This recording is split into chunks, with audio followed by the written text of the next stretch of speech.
There are places in the jungle where maps don't show and where people never return. We slept next to one of them. The first time the sun set that night, I thought it was just a trick of the clouds. I was parked in a remote corner of Willow Flats campground, the kind of place where the nearest store is 40 miles away, and the roads are nothing but thin, winding ribbons of cracked asphalt between pine ridges. I'd taken my old Winnebago out for what I told myself would be a week of solitude, a quiet break from work and the steady suffocation of life in a cramped apartment back in Denver. The plan was simple. Park somewhere no one would bother me, and let my thoughts settle into something that made sense. It was mid-October, and the campground was almost empty. Just 3 other rigs scattered along the gravel loop. One newer Class C parked closer to the entrance, a small teardrop trailer tucked under a stand of oaks, and a faded Airstream with peeling paint that looked like it had been sitting in the same spot for years. None of them were close enough for me to hear their generators or smell their campfires. That isolation was what I came for. By 5:30, the sky was starting to deepen into that slow burn orange that happens right before sundown. I was sitting in my folding chair with a mug of coffee, watching the way the light cut through the trees in long, molten slats when something strange happened. The sun dropped behind the ridge and the temperature fell with it, a sudden bite of cold that made my breath visible. That part wasn't unusual for fall. What was unusual was that after a few minutes of dim twilight, the horizon brightened again. Not like moonlight. Brighter, sharper, almost like the day had reversed itself. The ridge glowed gold again, and the pine shadows stretched long across the ground, as if the sun had come back up for a second act. I remember just sitting there, frozen, trying to think of a rational explanation. Maybe there was a wildfire over the ridge reflecting light, but there was no smell of smoke. Maybe some strange atmospheric refraction. But the light was too precise, too clean. I didn't move until it faded a second time, sinking into a deep blue dusk that felt heavier than before, as if the world had settled into something unfamiliar. That was when I noticed the silence. It wasn't the normal kind of quiet you get in the woods. No distant bird calls, no rustle of wind through needles, no faint hum of other campers going about their evenings. It was the kind of silence that feels like it's listening back at you. My own breathing sounded too loud. I remember setting my mug down slowly, every sound magnified in my ears. The Winnebago's interior light flicked on automatically as the sun disappeared for good, casting a warm glow onto the gravel. I stepped inside more out of instinct than fear and shut the door. Inside felt safe, but not safe enough. My eyes kept drifting to the windows, where the last bits of daylight seeped out of the sky. I thought about turning on the radio just to fill the air with something human, but part of me didn't want to drown out the quiet. If something was wrong, I wanted to hear it coming. Around 7, I decided to heat up some stew. I set the pot on the little gas burner and stood there watching the flame, my mind circling the oddness of that double sunset. I'd been camping for years, from the Rockies to the Utah deserts to the Oregon coast, and I'd never seen anything like it. I kept telling myself it was just a rare weather phenomenon, but my stomach stayed tight. Halfway through eating, I heard it. A single slow knock on the side of the RV. Not a tap, not an accidental branch scrape, a knock. I froze, spoon halfway to my mouth. My first thought was that maybe one of the other campers had wandered over, but there was no sound of footsteps, no murmur of a voice calling out. Just that single knock, and then nothing. I set the bowl down and moved to the window. From the kitchen side, I could just make out the gravel road and the line of trees beyond, bathed in weak lamplight from my porch fixture. No one was there. I thought about opening the door, but something in my chest told me not to. Instead, I switched off the interior lights, leaving only the dim glow outside, and waited. 10 minutes passed, then 20. I was just starting to convince myself it had been my imagination when I heard another sound, this time from the roof. A slow, deliberate shift of weight, like someone walking up there. My mouth went dry. The Winnebago wasn't tall, and I knew if I stepped outside and looked up, I'd see whoever or whatever it was. But the thought of actually doing that made my skin crawl. Whoever climbed onto the roof of a stranger's RV in the dark wasn't doing it to be friendly. The footsteps stopped directly above me. I could feel the faint vibration through the ceiling. My hand went to the flashlight by the door, but I didn't switch it on. I just stood there, staring at the ceiling, every muscle in my body locked. Then, without warning, the light outside dimmed. It wasn't my porch light burning out. The entire world outside the windows just darkened, as if something enormous had passed overhead, blocking out the stars. I held my breath, and then, as suddenly as it had come, the darkness lifted. The footsteps were gone. I stood there for what felt like hours, though it was probably only minutes, before finally locking every window and crawling into bed. I told myself I'd deal with it in the morning, that things would look different in daylight. But as I lay there, listening to the strange, too thick silence, I couldn't shake the feeling that the sun wasn't done with me yet. I woke up at 2:17 a.m., not because of a noise, at least not one I could name, but because the light coming through the curtains was wrong. It wasn't the pale, bluish wash of moonlight, nor the faint orange cast of a campground security lamp. It was daylight, full, sharp, golden daylight, streaming through the thin fabric and pooling on the carpet like morning had come without permission. I sat up too fast and the blood rushed from my head. My watch still read 2:17 a.m., the dark face glowing faintly in the dim. I pulled the curtain back and felt my chest seize. The ridge to the west was crowned in sunlight again, just like earlier, that same perfect, unbroken horizon of gold, the shadows of the pines long and steady as if nothing had moved for hours. But something was different this time. The air outside shimmered faintly, as though I was looking at it through heat haze, even though the night had been cold enough to see my breath. I didn't open the door. I didn't even move. I just stood there with my fingers curled in the curtain fabric, staring at a world that had no business looking like morning. Somewhere far off in the trees, I heard a sound. It was faint but distinct, a single, drawn-out creak, like a massive hinge turning slowly. It came again, a little louder, and I realized it was moving. Not toward me, but across the forest, deeper in. That was when I saw the airstream. It was maybe 100 yards away down the loop road, the same old faded trailer I'd noticed earlier. But it wasn't where it had been. It was parked in the center of the road now, angled slightly toward me, its aluminum skin glowing too brightly under that impossible sunlight. No truck hitched to it, no people outside, just there, unmoving. I stepped back from the window. My heartbeat was loud in my ears. I kept telling myself it was impossible for someone to move an entire trailer without me hearing it, but the thought that maybe I had heard it, that deep hinge groan, made my skin go cold. I shut the curtain. For the next hour, or what felt like an hour, I sat at the dinette with the flashlight in my lap, staring at the dark screen of my phone. No bars. I wasn't surprised. Service was spotty out here, even in the daytime. But the isolation pressed in harder when the clock insisted it was still the middle of the night, and outside looked like late afternoon. I must have drifted into a daze, because the next thing I registered was the knock again. 3 times this time. Slow. Heavy. It came from the rear of the RV. The flashlight beam jittered across the ceiling as I stood. I made my way toward the back, the knock coming once more. Closer now, as if whatever was outside was circling. The air inside felt heavier, the smell of propane sharper than usual. When I reached the rear window, I hesitated. My gut told me not to look, but my brain needed proof that I wasn't just losing it. I eased the curtain back an inch. There was a face. Not pressed to the glass, but far enough away that I could just make out its shape in that blinding gold light. It was wrong. Too tall, the shoulders unnaturally narrow, the head tilted in a way no human holds it.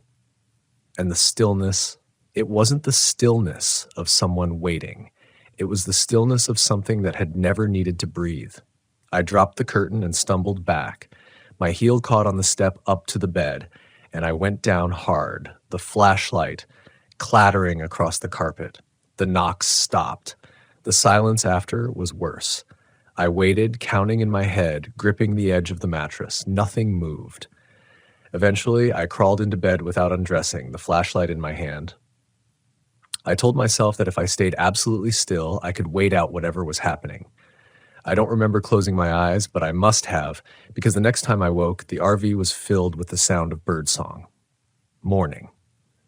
Real morning. I shot up and yanked the curtain open. The ridge was lit by the soft, cool light of a true sunrise. The air outside was clear, no shimmer, no impossible glow. The airstream was gone, back in its original spot down the loop. If I'd woken to find no sign of it at all, maybe I could have convinced myself it was a dream. But seeing it parked neatly where it had been before made my stomach knot worse. Someone had moved it back. Someone had been out there while I slept.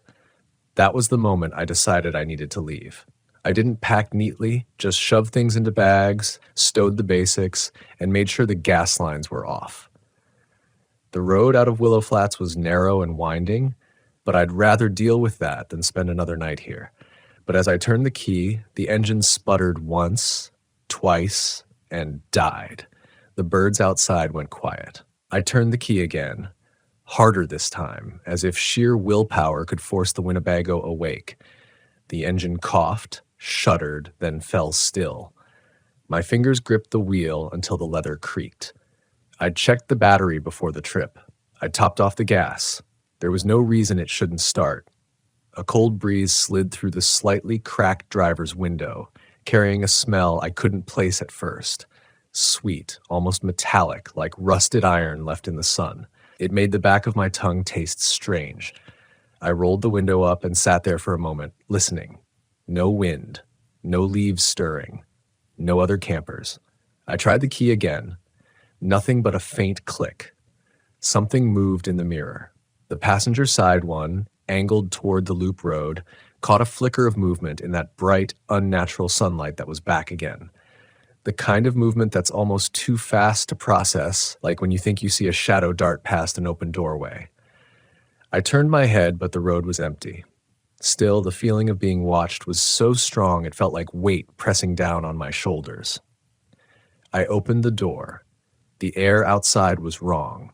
It wasn't just bright. It was thick, like stepping into a room where the heat from an oven had been trapped for hours. The smell was stronger now, that coppery sweetness riding every breath. The gravel under my boots seemed to crunch louder than it should have. I popped the hood, telling myself maybe it was just a loose cable, something mechanical and simple. But as I leaned in, the light seemed to shift. Not dim, not brighten, shift. Colors flattened, shadows softened until they looked painted on. The entire scene felt staged. Like I was standing inside a photograph of the campground instead of the real thing. A sound drifted from the trees, not the creak I'd heard before, but a slow dragging noise, as if something heavy was being pulled through the underbrush. It started faint, then grew louder, closer, until I could tell it was circling the loop. I straightened, scanning the tree line. That's when I saw the airstream again, not down the loop this time, not even hitched to a truck. It was parked just 20 feet away in the empty space beside mine, and I swear to God I hadn't heard it arrive. Its door was open. Not wide, just a few inches, enough for the darkness inside to show like a cut in the world. No sound came from it, no sign of anyone moving inside. The dragging noise stopped. I don't know why, but I took a step toward it, just one. The sunlight on its aluminum skin was blinding, but I thought I saw movement deep inside. Not the shadow of a person, but a flicker, like a candle flame in a place that shouldn't have any light. Something shifted in that darkness. A shape, tall and still, just like the figure I'd seen by my window. My legs locked, my breath caught. And then, so slowly I almost missed it. The door began to swing shut on its own. It clicked into place with a sound far too loud for the distance between us. That was when my Winnebago's engine roared to life behind me. I didn't think. I ran, boots skidding on gravel, and hauled myself into the driver's seat. The engine's rumble felt alive, almost frantic. I slammed it into drive and pressed the gas. The RV lurched forward. The road out wound tight between tall pines, the sunlight slashing between them in blinding bursts. I kept my eyes on the gravel ahead, hands locked on the wheel. The urge to glance in the mirrors was almost unbearable, but I didn't want to see what might be following. After maybe 5 minutes, the trees began to thin, and I saw the break in the ridge where the exit should be. Relief hit so hard my knees went weak against the pedals. And then the road curved, and I saw the entrance to Willow Flats in front of me. The entrance. Not the exit road, not the highway, but the same gravel loop I just left. My hands started to shake. I drove past the weathered wooden sign, the same one I'd driven under when I first arrived, and found myself back on the loop road, the 3 rigs in their places. The Class C near the entrance, the teardrop under the oak sleigh, and the Airstream gleaming in the sunlight. Only now there was a 4th, mine. Parked neatly in the space I'd left, engine off, curtains drawn. I stared at it as I rolled past, the engine humming under my hands. My own RV, sitting there like it had been all along. The smell of rusted sweetness filled the cab until I gagged. That was when the sun began to set again, for the second time that night. The light drained fast, like someone had reached up and tipped the whole sky on its side. One moment, the campground was awash in that strange, flat gold, and the next, the trees were black silhouettes, the ridge swallowing the last trace of sun. The temperature dropped so suddenly my breath steamed in the air. I kept driving, even though the loop road could only lead me back to the same places. The headlights cut narrow tunnels through the dark, picking out the reflective glint of damp gravel and the occasional flash of pine bark. My hands were numb on the wheel, not from cold, but from the kind of deep tension that locks into your bones. I passed the Class C, dark inside, curtains drawn tight. No sound of movement. Then the teardrop. Its tiny rounded frame reflected my headlights like an unblinking eye. Also dark. The Airstream was last. This time, its door was wide open, the darkness inside stretching deeper than the space could possibly hold. My brights barely touched it, like the beam was being swallowed. I slowed without meaning to, my eyes strained into that open maw, waiting for movement. And then something leaned out.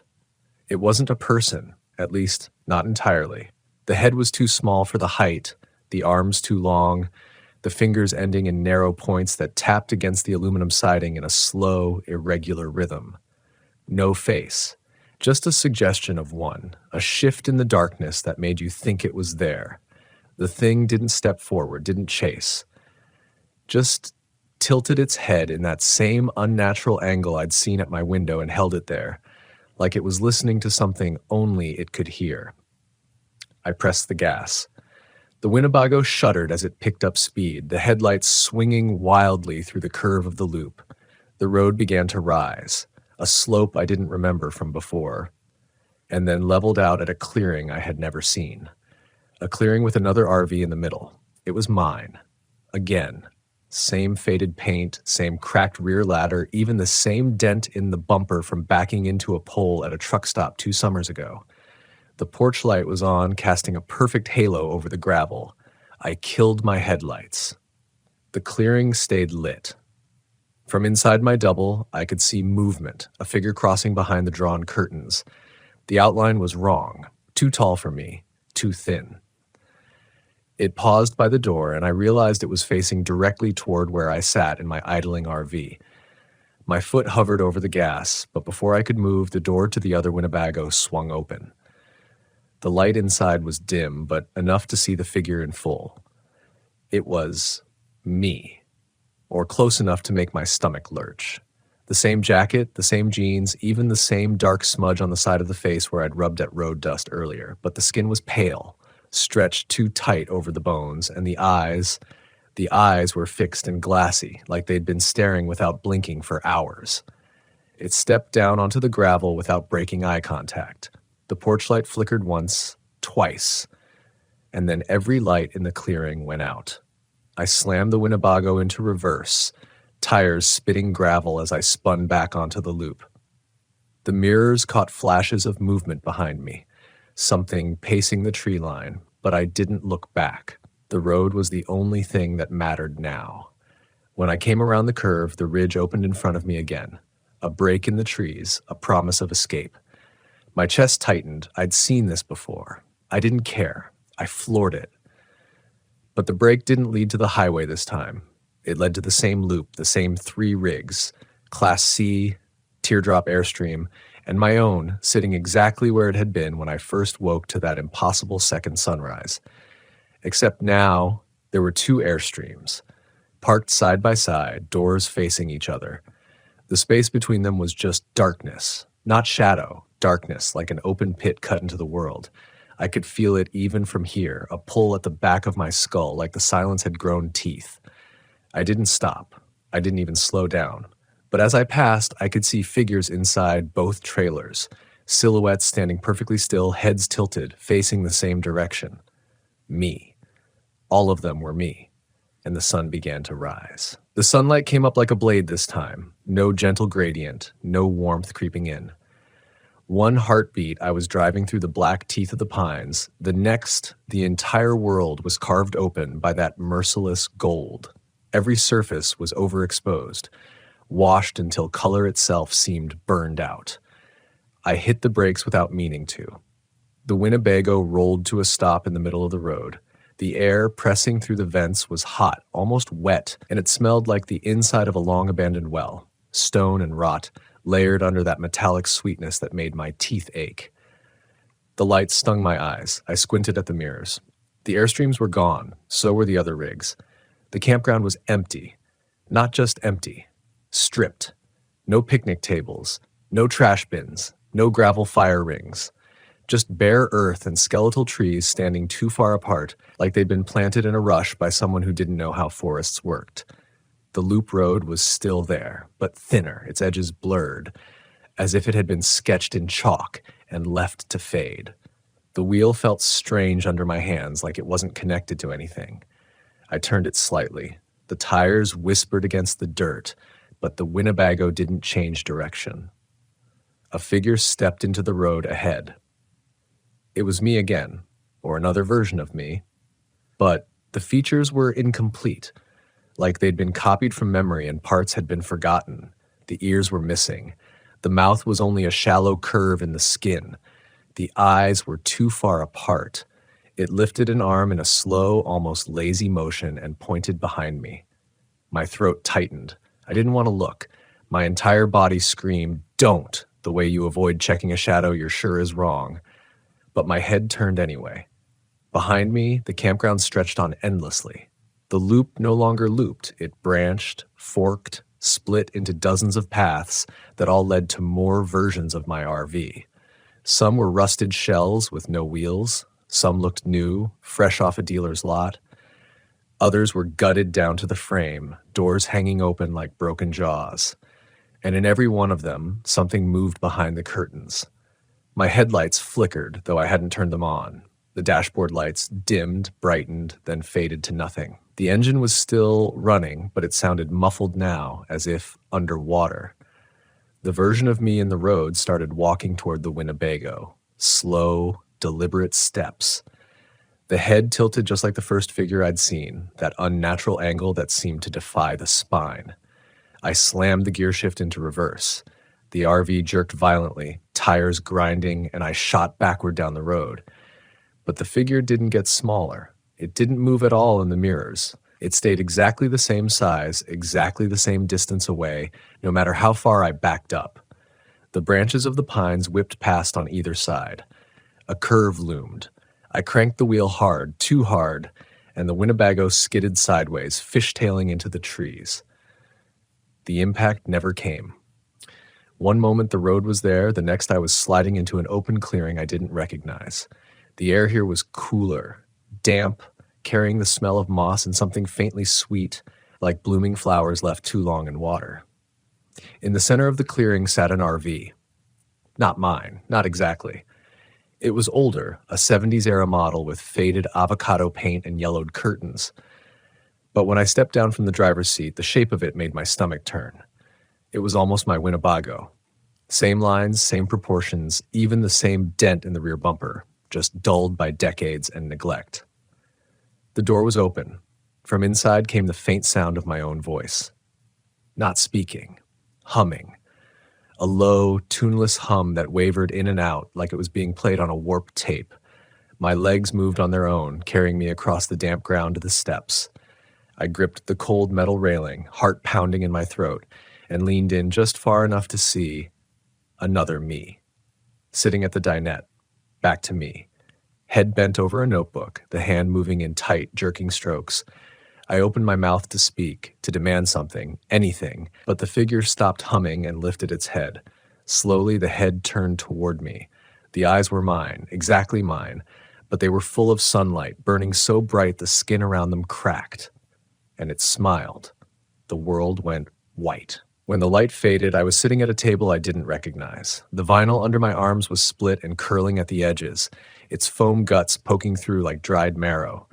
The table itself was bolted to the floor with rusted hardware, the surface carved up with names I didn't know. The air was stale, thick with the smell of mildew and something faintly chemical like old varnish. It was an RV. I knew that much. The proportions were the same. Narrow aisle, kitchenette to the left, bed space in the back. But nothing in here was mine. The cabinets were painted a sickly green. The stove was an old 4-burner with enamel cracked like eggshells. The windows were so caked with grime that daylight barely seeped through, and what little did felt wrong, too dim, as if filtered through deep water. On the table in front of me sat a notebook. Its cover was soft and warped, edges swollen like it had been soaked and dried over and over. My name was written across it in my handwriting. Not a name.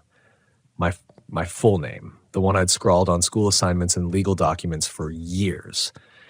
I didn't remember putting it there. The pages were full. My handwriting covered every line, crooked, hurried, sometimes overlapping itself like I'd been writing too fast to keep up. I turned a page, then another. The words were all wrong. I recognized the individual letters, but the words themselves didn't make sense. Some were misspelled beyond recognition. Others were symbols, loops, and slashes, and jagged spirals I'd never used. But the rhythm of the writing, the way the ink dug deep in certain strokes, the way the pen lifted between certain letters, that was mine. My throat went dry. From the back of the RV came a sound, a single tap, not a knock, not something falling, a tap, deliberate, like a fingernail on wood. I froze, eyes fixed on the narrow hallway leading past the kitchenette. The air back there looked heavier, like a veil of heat was hanging in the doorway. Another tap, and another. Slowly, I pushed back from the table. My legs felt weak, like I'd been sitting there for hours or days. The floor creaked under my weight. The hallway seemed longer than it should have been. Each step I took stretched it further, the bed space receding like a mirage. The taps continued, steady and patient, until I reached the point where I could see the bed. It was empty. But the taps didn't stop. I crouched, the air growing colder as I lowered myself. My fingertips brushed the bed frame, metal, icy to the touch. The sound was coming from underneath. Every instinct screamed at me not to look, but I couldn't stop myself. I bent down and peered into the shadow under the bed. 2 eyes stared back at me. They were mine, not a reflection. Not glassy and dead like the others I'd seen. Alive, wide, bloodshot. The face they belonged to was crammed against the floorboards, mouth pressed flat as if to keep from making a sound. The skin was damp with sweat.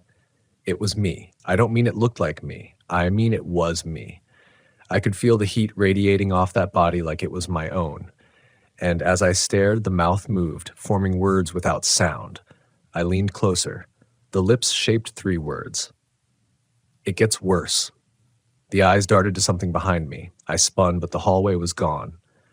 In its place stretched a corridor of RVs, end to end, their doors all standing open. Inside each, I could see fragments of lives, clothes draped over chairs, mugs on counters, blankets rumpled on beds, and in each doorway stood another version of me, watching, heads tilted. The light outside the windows shifted. It wasn't gold this time. It was red, deep wet red, soaking through the curtains and pooling on the floor. Somewhere far down the corridor, a door slammed. The sound rippled toward me, each slam closer than the last, like a single heartbeat echoing from RV to RV. The me under the bed started screaming, and that's when the red light began to move. It wasn't sunlight at all. It was liquid. It slid in under the doors first, a thin line that thickened fast, spreading across the floor in a slow, deliberate tide. Not water, not blood, something in between. Too thick to splash, too thin to clot. It moved with purpose, curling around table legs, seeping into the cracks of the vinyl. The versions of me in the doorways didn't move.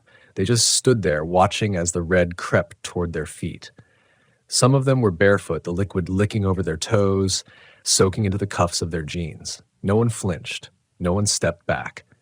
The me under the bed was still screaming, the sound raw and jagged, but it was fading under a deeper noise, a low hum vibrating in my ribs, the same warped pitch I'd heard in that other RV when the figure was writing in the notebook.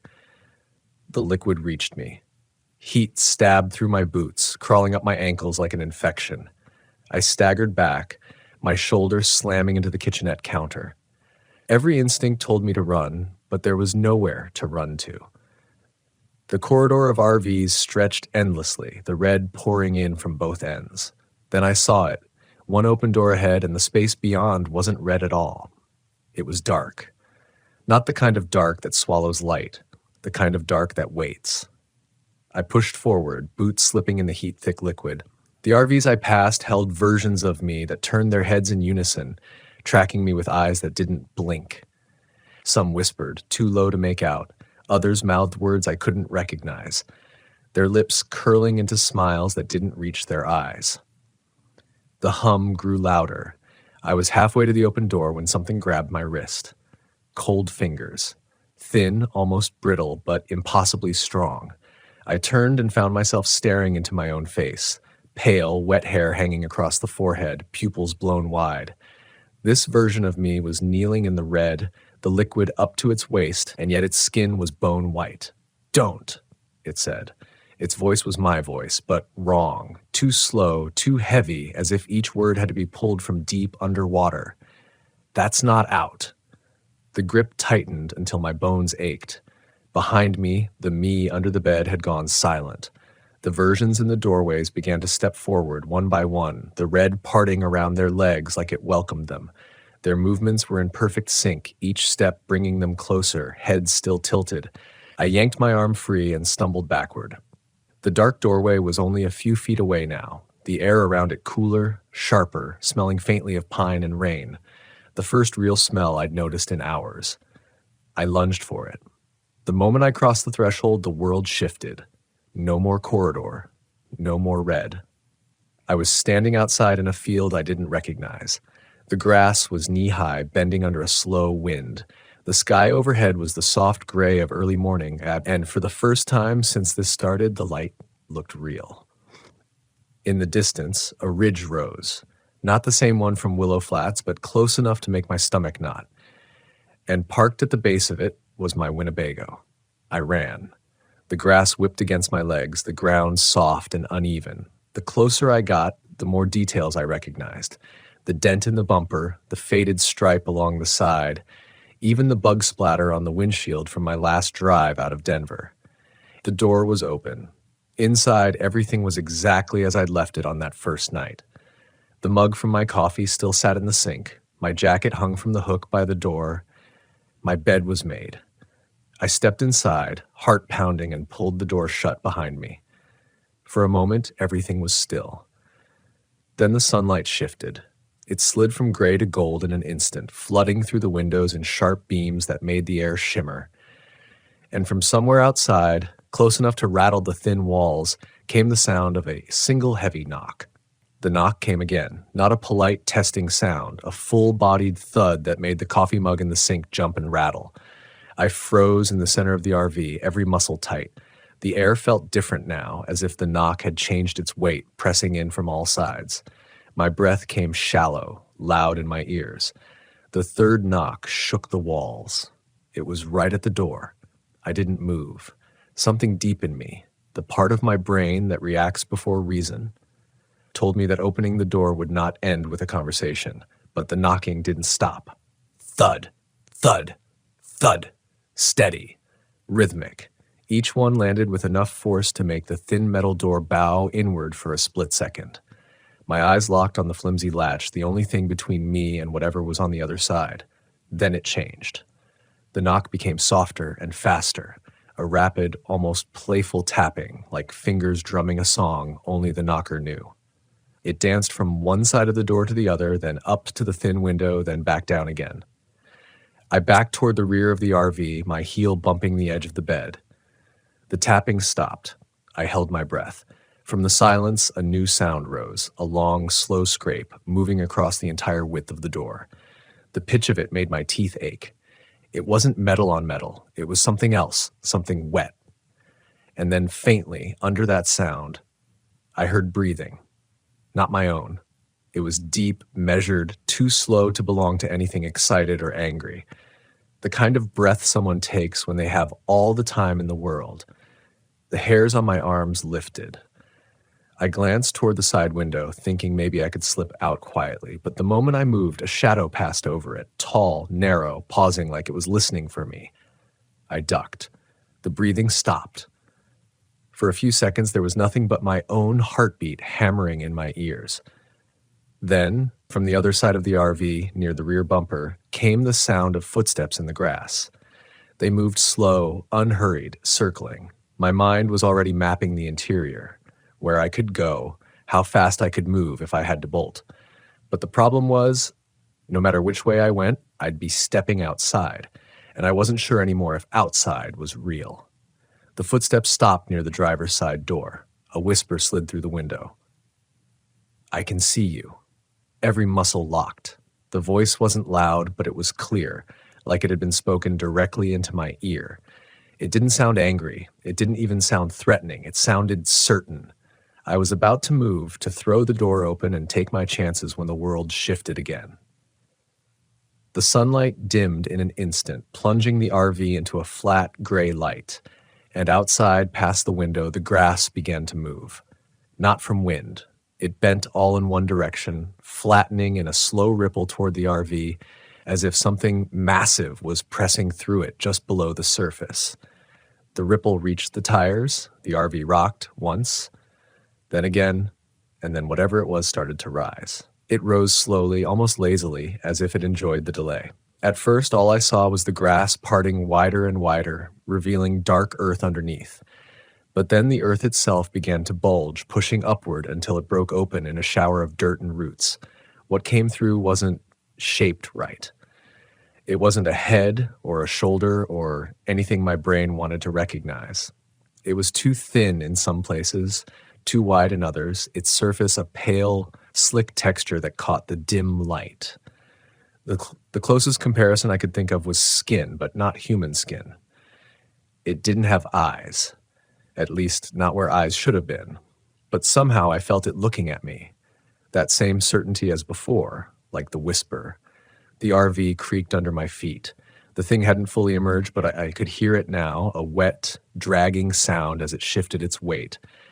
The air inside felt heavier, like something was pushing against the atmosphere itself. The latch on the door rattled. I hadn't touched it. I stepped back, my heel hitting the tiny kitchenette counter. The latch rattled again, harder this time, followed by the faintest sound, a click, like fingernails against metal. I thought about grabbing the frying pan hanging on the wall. I thought about the bear spray under the sink, but the truth was both ideas felt absurd. My instincts weren't telling me to fight. They were screaming at me to not be seen.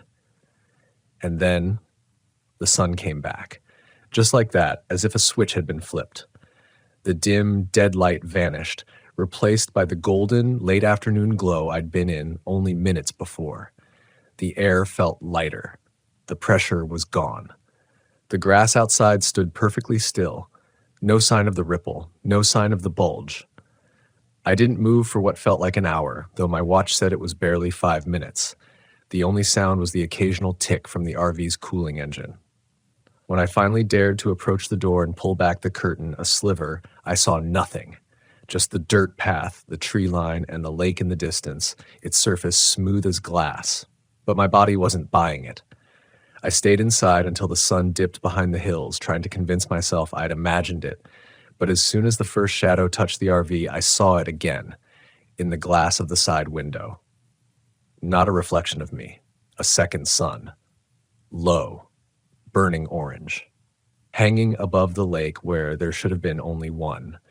And right beneath it, the grass began to move again. The first time the sun dipped, I told myself I'd just witnessed an illusion.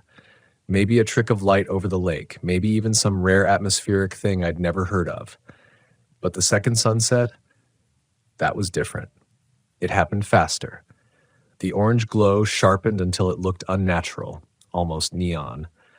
The trees cast long, thin shadows that stretched far past where they should have reached, crawling up the side of the RV like grasping hands. And then, without warning, the shadows pulled back and light washed over everything again. The same light, the same sunset. I stood frozen, my back pressed against the cool metal of the fridge.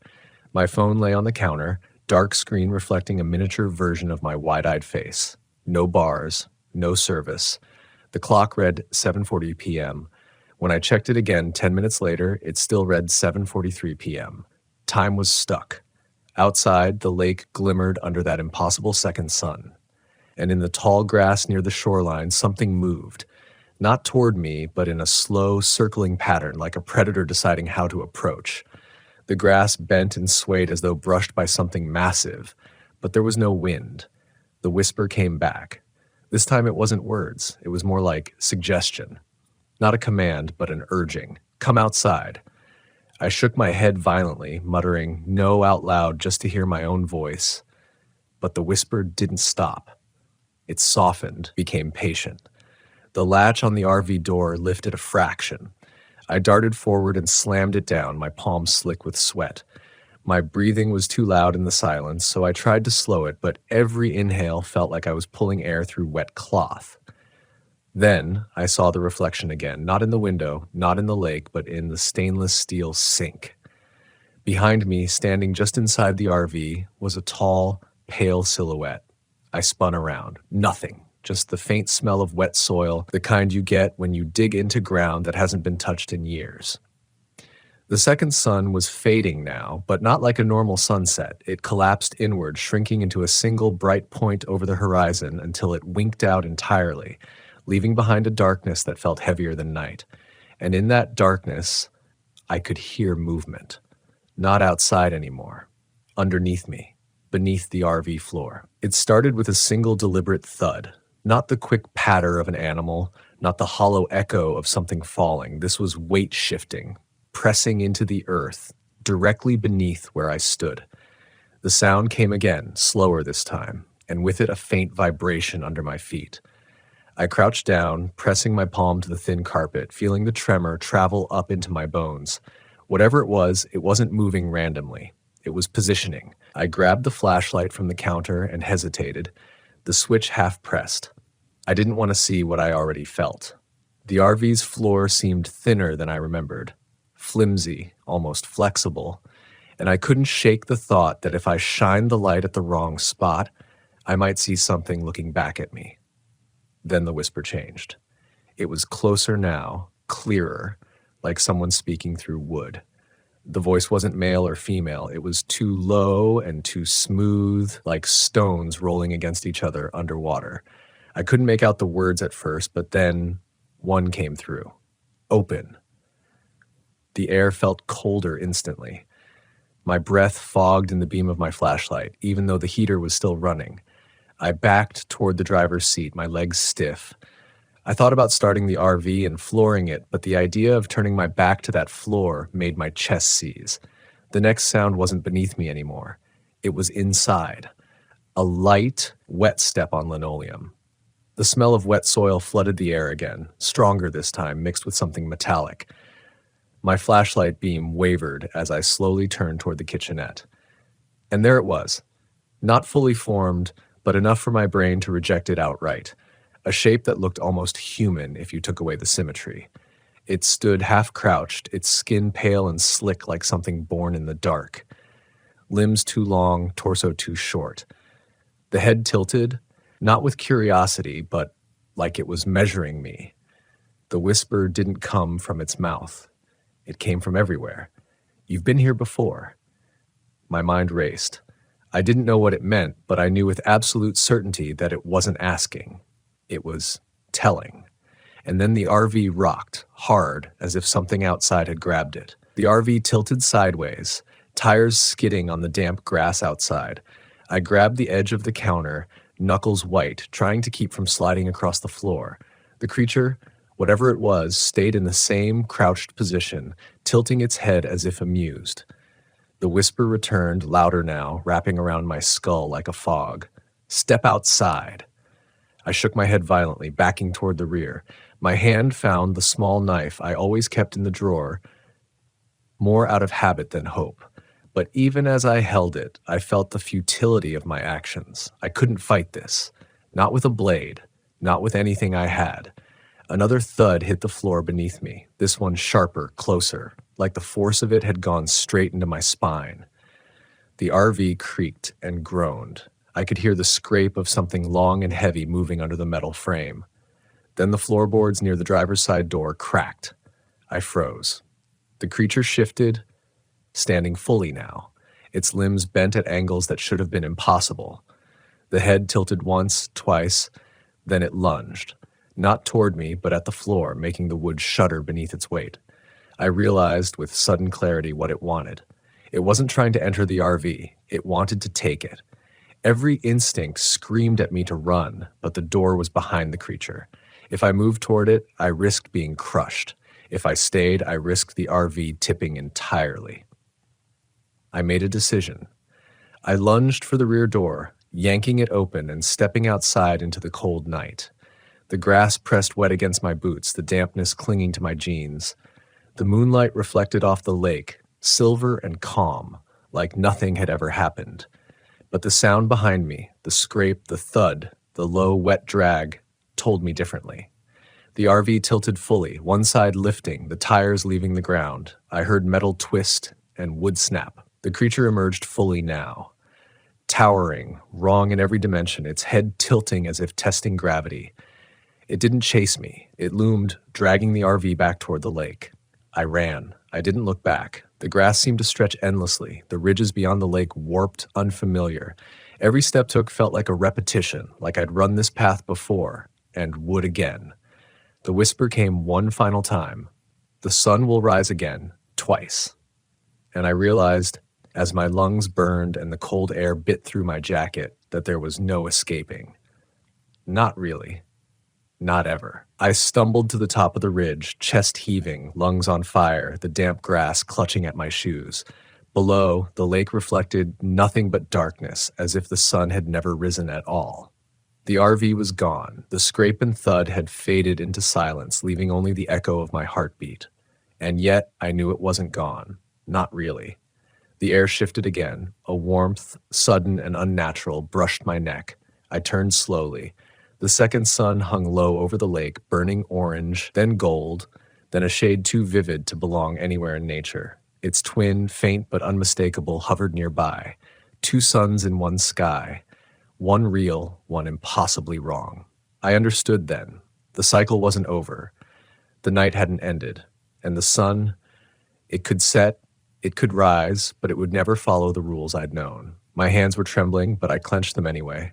My mind was screaming, yet some small, stubborn part of me, the part that had survived Willow Flats, the loops, the impossible corridor, the red liquid, the whispering, the half-formed creature, that part told me to look, to confront. I stepped forward. The wind carried a faint smell of metal and damp earth, mingling with the distant, rhythmic tapping I had first heard inside the airstream. It wasn't coming from any one place. It was everywhere. I followed it instinctively, toward the lake, toward the impossible light. The reflection of the second sun on the water shimmered, twisting. And in that shimmer, I saw 1,000 versions of myself. Staring, waiting, silent and patient, heads tilted, smiles too wide. A voice, my voice, rose from the stillness. "You are here, and yet you are not." I realized then that survival wasn't about fleeing, wasn't about running or hiding. It was about acknowledgement, recognition, acceptance. That somewhere in the loop, in the cycle of sun and shadow, I had to confront not just the campground's horrors, but the versions of myself scattered across the impossible night. I inhaled, deep, shuddering, shaky breaths. And in that instant, when I looked directly at the twin suns, when I saw myself reflected in the water 100 different ways, I felt a strange, quiet power rise in me. Fear was still there, always there. But it was joined by clarity, by presence, by a stubborn refusal to be erased. I stepped forward into the water, cold, biting, wet against my boots, but grounding. The reflections swirled and fractured, then slowly merged, not into a single image, but into my image, flawed, imperfect, trembling, alive. The wind whispered again. This time I heard it not as a threat, but as a lesson. Even when the sun sets twice, even when the night loops, even when shadows take shape, you are still here. The water lapped gently at my knees. The suns began to fade one after the other, not gone, but settling into a rhythm I could understand. The air no longer pressed down, the grass no longer moved with hidden intent. I was wet, tired, scared, and yet awake. And for the first time that night, I believed I might actually leave this place. But only if I carried the knowledge of what I had faced. Only if I carried the courage to walk through the impossible and still call it my reality. Because fear was always waiting, darkness was always patient, but the choice to rise, to step forward, to confront, to endure, belonged to me alone. I straightened, took a step forward, and in that moment, as the ridge stretched ahead, as the lake reflected a single steady sun, I understood. The night had tested me, twisted me, tried to unmake me, but I had survived, and somehow that was enough. I'd been driving through the back roads of West Virginia for years, my van filled with the slow, heavy weight of old things. Porcelain clocks with hairline cracks, oil paintings of faces that never blinked, silver spoons polished just enough to be respectable. Being a traveling antique dealer meant most of my time was spent in towns no one outside the county ever talked about. Places with peeling paint on the storefronts, a single diner that smelled like fried onions no matter the hour, and locals who measured outsiders in the length of their silences. It was late September when I found the mirror. I'd stopped in a place so small it didn't appear on my maps, real or digital. The GPS screen on my dash showed nothing but green, as if the town had been erased. There was no cell service, not even the faintest flicker of a bar. I wasn't looking for anything in particular, just passing through on my way to Charleston. But the shop caught my eye. It was wedged between two shuttered buildings, the kind of narrow space you could walk past twice before noticing. A hand-painted sign hung above the door, Bramwell Estate Liquidators. Inside, the air was colder than outside, and it smelled faintly of ammonia and wet leaves. No music, no conversation, just the creak of my own boots on warped wooden floors. The shelves sagged under the weight of teacups, dolls with glassy eyes, and stacks of yellowed newspapers. And in the back, leaning against the wall as if someone had just set it there moments before, was the mirror. It wasn't large, 3 feet tall at most, but the frame was carved from dark walnut, worn smooth along the edges. The carvings weren't floral or decorative like you'd expect on an antique. They were geometric, angular, shapes that felt older than the wood itself. When I caught my reflection, it startled me, not because I looked strange, but because the room behind me didn't match the one I stood in. The mirror showed a hallway, narrow, with peeling wallpaper patterned in faded red flowers. A single bare bulb hung from the ceiling, casting a cone of light on a wooden floor. And at the far end, a door was half open. I turned around, expecting to see the hallway and the shop, but all that stood behind me was a row of mismatched cabinets. "Interesting piece," came a voice from somewhere to my right. The shopkeeper was an older man, thin as a fence post, his face pale in a way that made the blue of his eyes almost luminous. He didn't smile, didn't try to sell me on its history or value, just watched me as I studied it. "How much?" I asked, already feeling the pull. He named a price far lower than I expected. No haggling, no explanation. I paid in cash, and he helped me carry it to the van. The mirror's surface seemed colder outside, like the glass had been left in a freezer.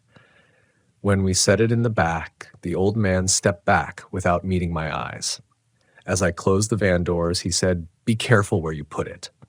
I wanted to ask what he meant, but he was already walking back into the shop, door swinging shut behind him.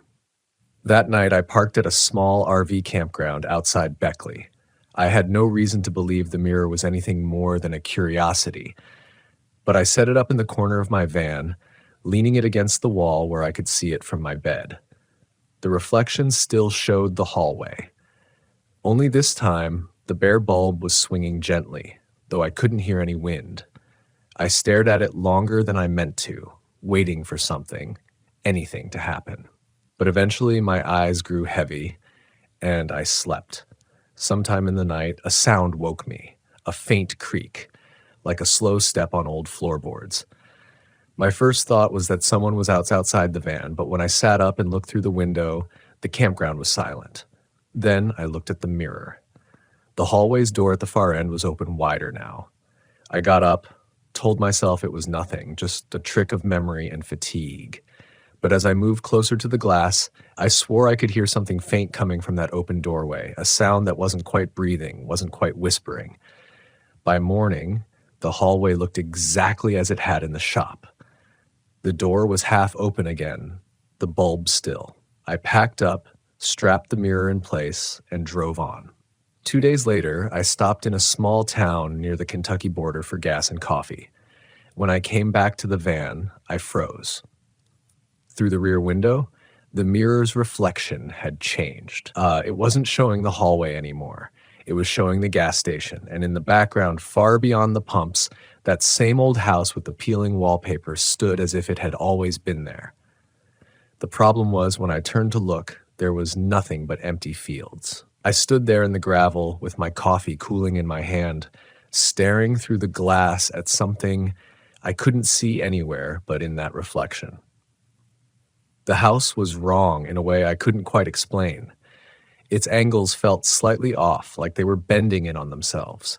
The porch slanted just enough to suggest the boards were rotting under the weight of something unseen.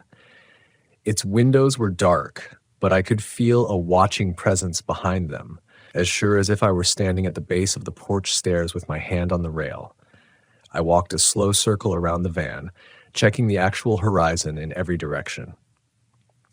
Empty. Nothing but tall grass bowing under a gentle breeze and the low shapes of distant barns. Not a single house. Not even the suggestion of one. I told myself maybe the glass had shifted during the drive, catching a reflection of some old photo I'd set down in the back. But as I climbed inside, my stomach dropped. The mirror showed me in real time, me stepping into the van, coffee cup in hand, but beyond my reflection, the house stood steady and silent in the same impossible place. I forced myself to turn it to face the wall. My logic was simple. If I didn't see it, maybe it wouldn't matter. But all the way down that narrow strip of highway, every time I glanced in the rearview mirror, I felt a gnawing certainty that the other mirror's image was still there, house and all, just out of sight. That night, I parked in a public camping area in the Monongahela National Forest, a place I'd been to a dozen times before. The campground sat in a shallow valley surrounded by black silhouettes of hemlocks and beech trees. The air smelled like wet earth and smoke from scattered campfires. My plan was to stay just one night, then drive to a flea market in Elkins the next morning. I didn't unpack the mirror. I left it strapped in place in the back, face still turned toward the wall. Still, as I lay in bed listening to the quiet tick of cooling metal in the van's engine block, I thought I heard something soft and deliberate. 2 slow knocks, not against the van, but somewhere farther out. I held my breath. After a long pause, the sound came again. Closer. 3 knocks this time. Then silence. I told myself it was another camper moving around in the dark, but when I cracked the curtain just enough to peer outside, I saw nothing. Just my own breath fogging the glass. Eventually I slept and dreamed. In the dream, I was walking up the porch steps of the house. The wood sagged under my weight, and the smell of damp rot clung to me like smoke. The front door was open, and from somewhere deep inside came a sound, like a chair scraping across the floor. My legs moved on their own, carrying me inside. The hallway was exactly as I'd seen in the mirror. Narrow, red-flowered wallpaper curling at the seams, the bare bulb casting light that didn't quite reach the floor. And at the far end, the open doorway yawned into a darkness so complete it felt alive. A voice called my name from that darkness. Not loud, not threatening. Just a flat, unhurried tone, as though whoever spoke it already knew I was coming. I woke up with my heart in my throat. The van was cold enough to make my fingers ache when I pushed the blanket aside. Outside, the first pale light of dawn was bleeding into the treetops. I almost convinced myself the dream was just my mind chewing on what I'd seen in the mirror, until I noticed my boots. They were on the floor by the side door, dusted with a fine coating of grayish mud. Mud I hadn't walked through. My first thought was that someone had been in my van while I slept, but nothing was missing, and the doors were locked from the inside. I reached for the mirror before I could stop myself, turning it back to face me. It showed my van's interior exactly as it was. My bed, the small kitchenette, the boots on the floor. But through the open side door in the reflection, the house stood maybe 20 feet away, porch half in shadow, door wide open. When I turned to look out the actual door, there was nothing but damp leaves and the trees. I turned the mirror back to the wall and drove away without breakfast. Over the next week, the house appeared in the reflection more often. Sometimes it was close, so close I could see the warped texture of the wood siding, the way the paint had blistered in the sun years ago and never been touched since. Other times it was far off, a shape half hidden behind trees or across an empty field. Once, in a Walmart parking lot, it loomed at the far end of a row of shopping carts, perfectly still in a wind that rattled every other object in sight. And the knocks followed me, always in pairs or triplets, always at night, sometimes far, sometimes near. I started to notice another detail. Whenever the house appeared, the landscape around it in the reflection matched where I was in the real world, but the house itself didn't belong there. It was like someone had cut it from one place and pasted it into another, and yet it never looked like it was floating or out of place. It fit too well. By the time I made it back toward Charleston, I was sleeping less, eating little. I didn't tell anyone. How could I? I'm a dealer in physical things you can hold, appraise, sell. This wasn't that. This was something you carried in your head whether you wanted to or not.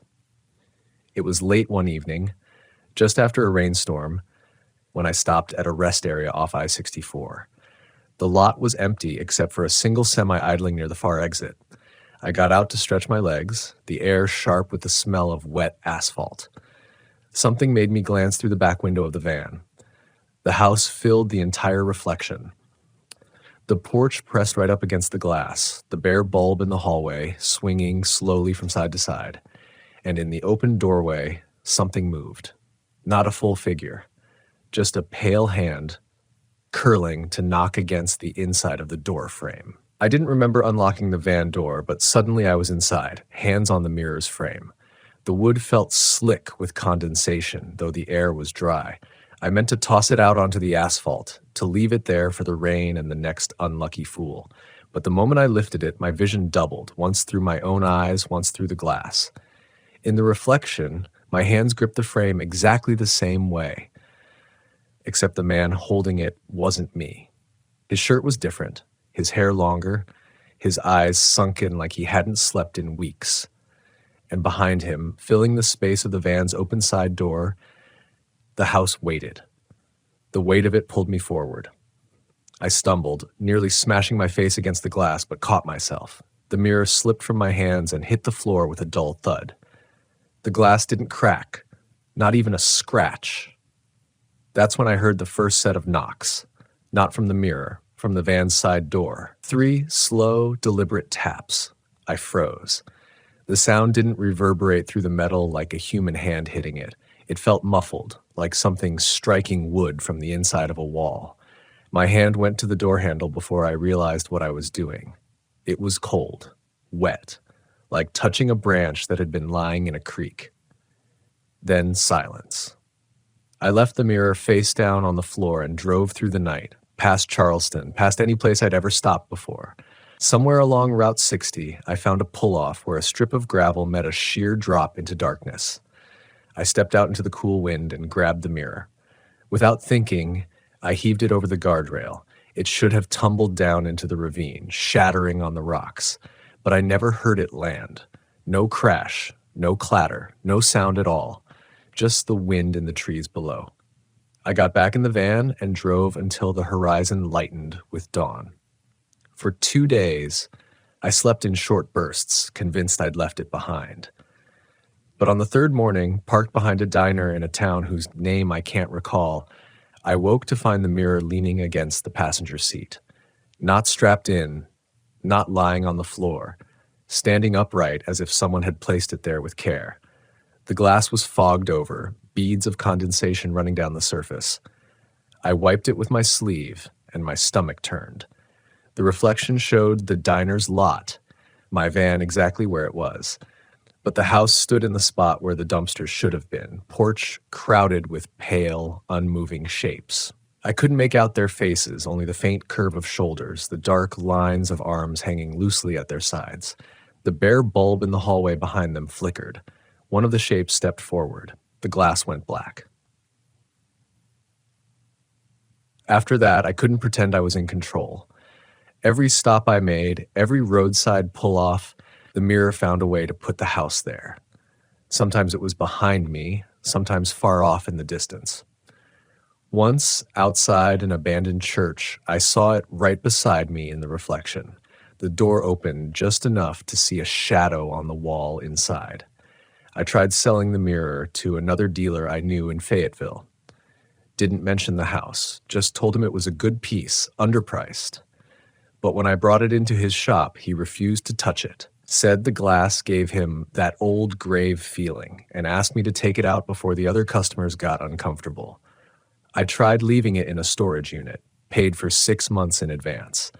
The next day it was back in the van, leaning in the exact same place it always seemed to prefer. The nights grew worse. I'd wake to the sound of footsteps on wood, the hollow thump of someone pacing just beyond a thin wall. Once, in a rest stop bathroom, the mirror appeared in the corner where I swore nothing had been when I entered. Its reflection showed the same tiled room, but a door at the far end that didn't exist in reality. It was open, and light spilled through in a sickly yellow haze. I stopped looking too long, stopped sleeping much at all. But avoiding it didn't matter. The knocks started to come in daylight, soft at first, then sharper. Always 3. Always from somewhere that didn't match my surroundings. A wooden door where no door existed, a floor that shouldn't creak. And then came the morning I found muddy boot prints on the van floor again. They weren't mine. Too large. The mud smelled faintly of stagnant water and something metallic like rust or blood. That was the same morning I noticed something new in the reflection. A figure standing in the hallway of the house. Not moving, just there, half in shadow. It was me. I didn't know why I thought it was a good idea. Maybe desperation, maybe some deeper pull I couldn't name. But once I saw myself standing in that hallway, I knew I couldn't keep driving aimlessly, pretending I had a choice. For weeks, the mirror had been forcing the house into my route. Maybe if I could figure out where it really was, if it was real, I could burn it down, destroy whatever was binding it to me. The next time the reflection showed a landscape I recognized, I stopped ignoring it. It was a pull-off along a logging road deep in the Greenbrier district, a place I'd driven past years before on my way to buy furniture from a retired ranger. You didn't end up there by accident. That road was a dead end, a narrow spine of gravel lined with moss-darkened guardrails, miles from anything resembling a town. No cell service, no traffic. I checked my van's fuel, threw a hatchet and my old camp shovel in the back, and headed in. The farther I drove, the more the forest pressed in. The trees here were old, their trunks swollen and bark ridged like muscle. Shadows pooled thick between them, even though the sun was high. The only sounds were the slow crunch of gravel under my tires and the occasional drip of water from unseen leaves. The mirror sat on the passenger seat, propped just enough so I could see it without fully turning my head. At first, it reflected the road behind me as expected, but then, after another mile, the image shifted. The house emerged between the trees, half hidden by the slope of the hill, exactly where I knew there was nothing in reality. Its roofline cut jagged into the sky, and the bare bulb in its hallway flickered faintly, even in daylight. By the time the pull-off appeared, my mouth was dry, my hands aching from gripping the wheel. I parked, killed the engine, and stepped out into air that felt colder than it should have been. The woods swallowed sound here. My own footsteps felt muffled, like walking through a dream. I moved toward where the house should be, according to the mirror, pushing through undergrowth slick with dew. The smell hit me before I saw anything, damp rot layered over something sharper, chemical, like old paint and ammonia. And then the trees thinned, and there it was. It didn't look exactly like in the reflection. The angles were still strange, the siding warped, but it was smaller, hunched, as if it had been sitting here for years, waiting. The porch boards were gray and splintered, the railing missing in places. No wind moved the tall grass around it. The door was open, just enough to suggest someone had left in a hurry. Every part of me screamed to turn back. Instead, I stepped onto the first stair. It groaned under my weight. Inside, the air was heavy and stale. The wallpaper matched perfectly, the faded red flowers, the curling seams. The bare bulb hung above, swaying slightly, though I felt no breeze. The floorboards creaked as I walked, but not all of them seemed to match my steps. Some were slower, as if responding to someone following behind me. I reached the far door, the one always half open in the mirror. My hand hovered over it, the smell of damp wood pressing in around me. That's when I heard it, my name, spoken in my own voice. The sound came from beyond the door. I pushed it open. The room beyond was dim, lit only by another bare bulb in the corner. The walls were lined with mirrors, dozens of them, all different sizes and shapes, none of them reflecting the room I stood in. Each showed a different place I'd been in the last month. Campgrounds, parking lots, diner booths, and in each one the house sat in the background, waiting. In the largest mirror, front and center, was my van, and through its open side door, I saw myself standing exactly where I was, staring into the glass. I took a step closer and felt the floor shift under my boots, not like old boards giving way, but like the entire house moved a fraction of an inch, adjusting itself. Somewhere deep below, something groaned. That's when the knocking began, first in front of me, then behind, then all around, overlapping until it became a single pulsing rhythm. I turned to leave, but the hallway was longer now, stretching away into darkness. The open door to the outside was gone. The only way forward was through the mirrors. I smashed the nearest one with the hatchet. The glass shattered without a sound, and for a split second, I thought I saw the pull-off outside before it went black. When I turned back, the largest mirror was closer. Too close. My reflection stepped forward on its own, pressing a hand against the inside of the glass. I stumbled back, the knocks growing louder, faster, until they were almost like a heartbeat. I ran. I don't remember how I found the door again, only that I burst out onto the porch into fading daylight. The woods were silent. My van sat exactly where I'd left it, the passenger seat empty. When I got inside, the mirror was gone. For 2 days, I thought I'd left it behind for good. Then, parked outside a grocery store in Marlinton, I glanced in the rearview and froze. The mirror leaned against the back wall, and in it the house stood just behind me, door open wide. I didn't buy groceries. I didn't even put the van in reverse. I drove forward out of the lot, away from town, without once looking back through the rearview, but I could feel it, like a weight in the air behind me. Not the mirror itself, but the knowledge of what it showed. The house had always been following before. Now it felt like it had gotten ahead of me somehow, like it knew where I was going before I did. I decided to try the only place I'd ever been that felt too remote for anything to find me, a section of abandoned fire road in the Smokehole Canyon. It was rough terrain, barely drivable even in daylight, and ended at a ridge that looked down into a gorge so deep the bottom never caught the sun. The plan, if you could call it that, was simple. Put as much wilderness between me and any road as possible. Sleep once I was sure the mirror hadn't reappeared. And if it did, maybe push the whole van over the ridge. I didn't trust the idea of leaving the mirror behind anymore. The deeper I went, the narrower the trail became, hemmed in by cliffs on one side and a drop on the other. The trees here were so tall they blocked half the sky, the air under them cool and wet, smelling faintly of stone and moss. No wind reached me. Even the birds were quiet. Half a mile from the ridge, the road ended abruptly. Not in a collapse or a washout, just ended, like it had always stopped there. I parked, killed the engine, and sat with my hands gripping the wheel. My breathing sounded too loud. I hadn't looked at the back of the van since leaving Marlinton, but I knew I had to. When I turned, the mirror was there. This time it didn't show the house from a distance. It showed it directly in front of me, close enough that the porch steps almost touched the bumper. And through the open door I could see the hallway, short now, as if the house had drawn it tight. At the far end, my reflection stood waiting. I opened the van door and stepped out into the damp air. The forest around me looked unchanged, but the light had gone wrong, flattened, like I was standing in a photograph. I walked to the back of the van, where the mirror leaned against the doors. The glass was warmer than the air. When I touched it, the reflection's perspective shifted, not showing the outside anymore, but pulling me into the hallway's frame. It was as if the mirror had become a window and I'd leaned too far through. My own reflection was gone now, replaced by the porch beyond, its boards dark and wet. Behind me in the real forest, I heard the knocks.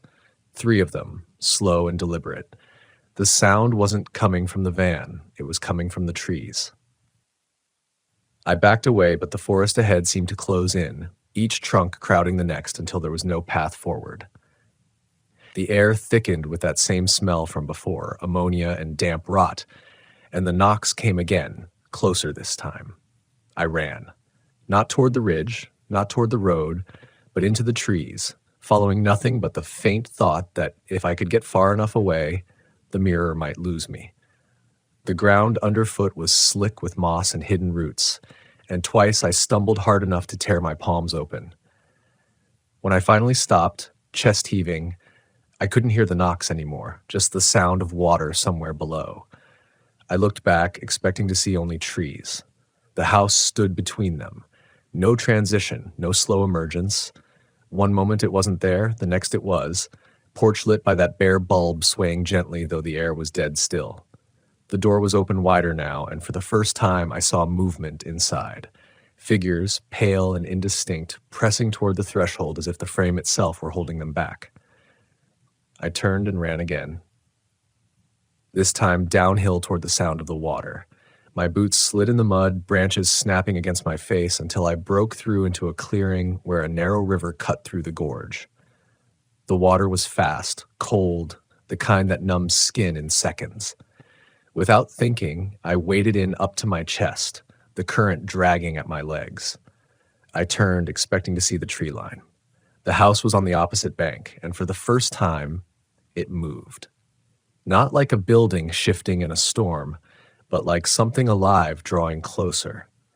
The porch seemed to lean toward me, the open door widening as if to swallow the space between us. The figures inside pressed forward, and I could hear something beneath the rush of the water. My name, repeated over and over in my own voice. I don't remember getting out of the river. I don't remember getting back to the van. I only remember driving hours later, my clothes still damp, the mirror lying face down in the back. I haven't stopped since. I sleep in daylight now, in crowded parking lots, in the hope that it won't find me in places full of people. But I know it's only a matter of time before I see the house again. Sometimes, late at night, parked under the yellow hum of a street lamp, I hear three slow knocks, never on the van, always from somewhere too close. And every time I wonder if I should just open the door and step inside. I never thought a simple weekend getaway in my RV could unravel into something that would haunt my thoughts long after the sun had risen over the pine-lined horizon. My name is Alex, I'm 34, and I've spent most of my adult life chasing solitude on wheels, an aluminum shell that feels more like freedom than a vehicle, an extension of my own curiosity and stubbornness. I've camped across Oregon, Montana, Wyoming, places where the world thins out and the quiet presses in like a living thing. But nothing, not the blackened forests after wildfires, nor the howling winds off the Bitterroot Mountains, could have prepared me for what I encountered at Cedar Hollow RV Park, tucked away somewhere in the northern stretches of Idaho, where the map simply lists a cluster of pine and fir trees, a single gravel road, and nothing else. It was late October when I arrived, the kind of late afternoon when the shadows begin to elongate and the air carries a chill that doesn't just brush your skin but seeps into your bones. The park was empty, save for a few permanent trailers whose occupants I never saw, but I could feel them somewhere, watching, or maybe just existing as part of the invisible pulse of the place. The sign at the entrance creaked like a warning: Cedar Hollow RV Park. Stay if you dare. Of course, it was charmingly rustic, or terrifyingly lonely, depending on your perspective. I parked near the far edge where the gravel thinned into dirt and the trees leaned in as if to listen to my arrival. There was a scent in the air, metallic and damp, mixed with the faint decay of fallen needles and moss, and it made my stomach tighten in anticipation, a quiet unease I didn't yet recognize as fear. As I settled in, setting up my small campfire and brewing coffee in my RV kitchen, the first oddity announced itself not with sight, but with sound.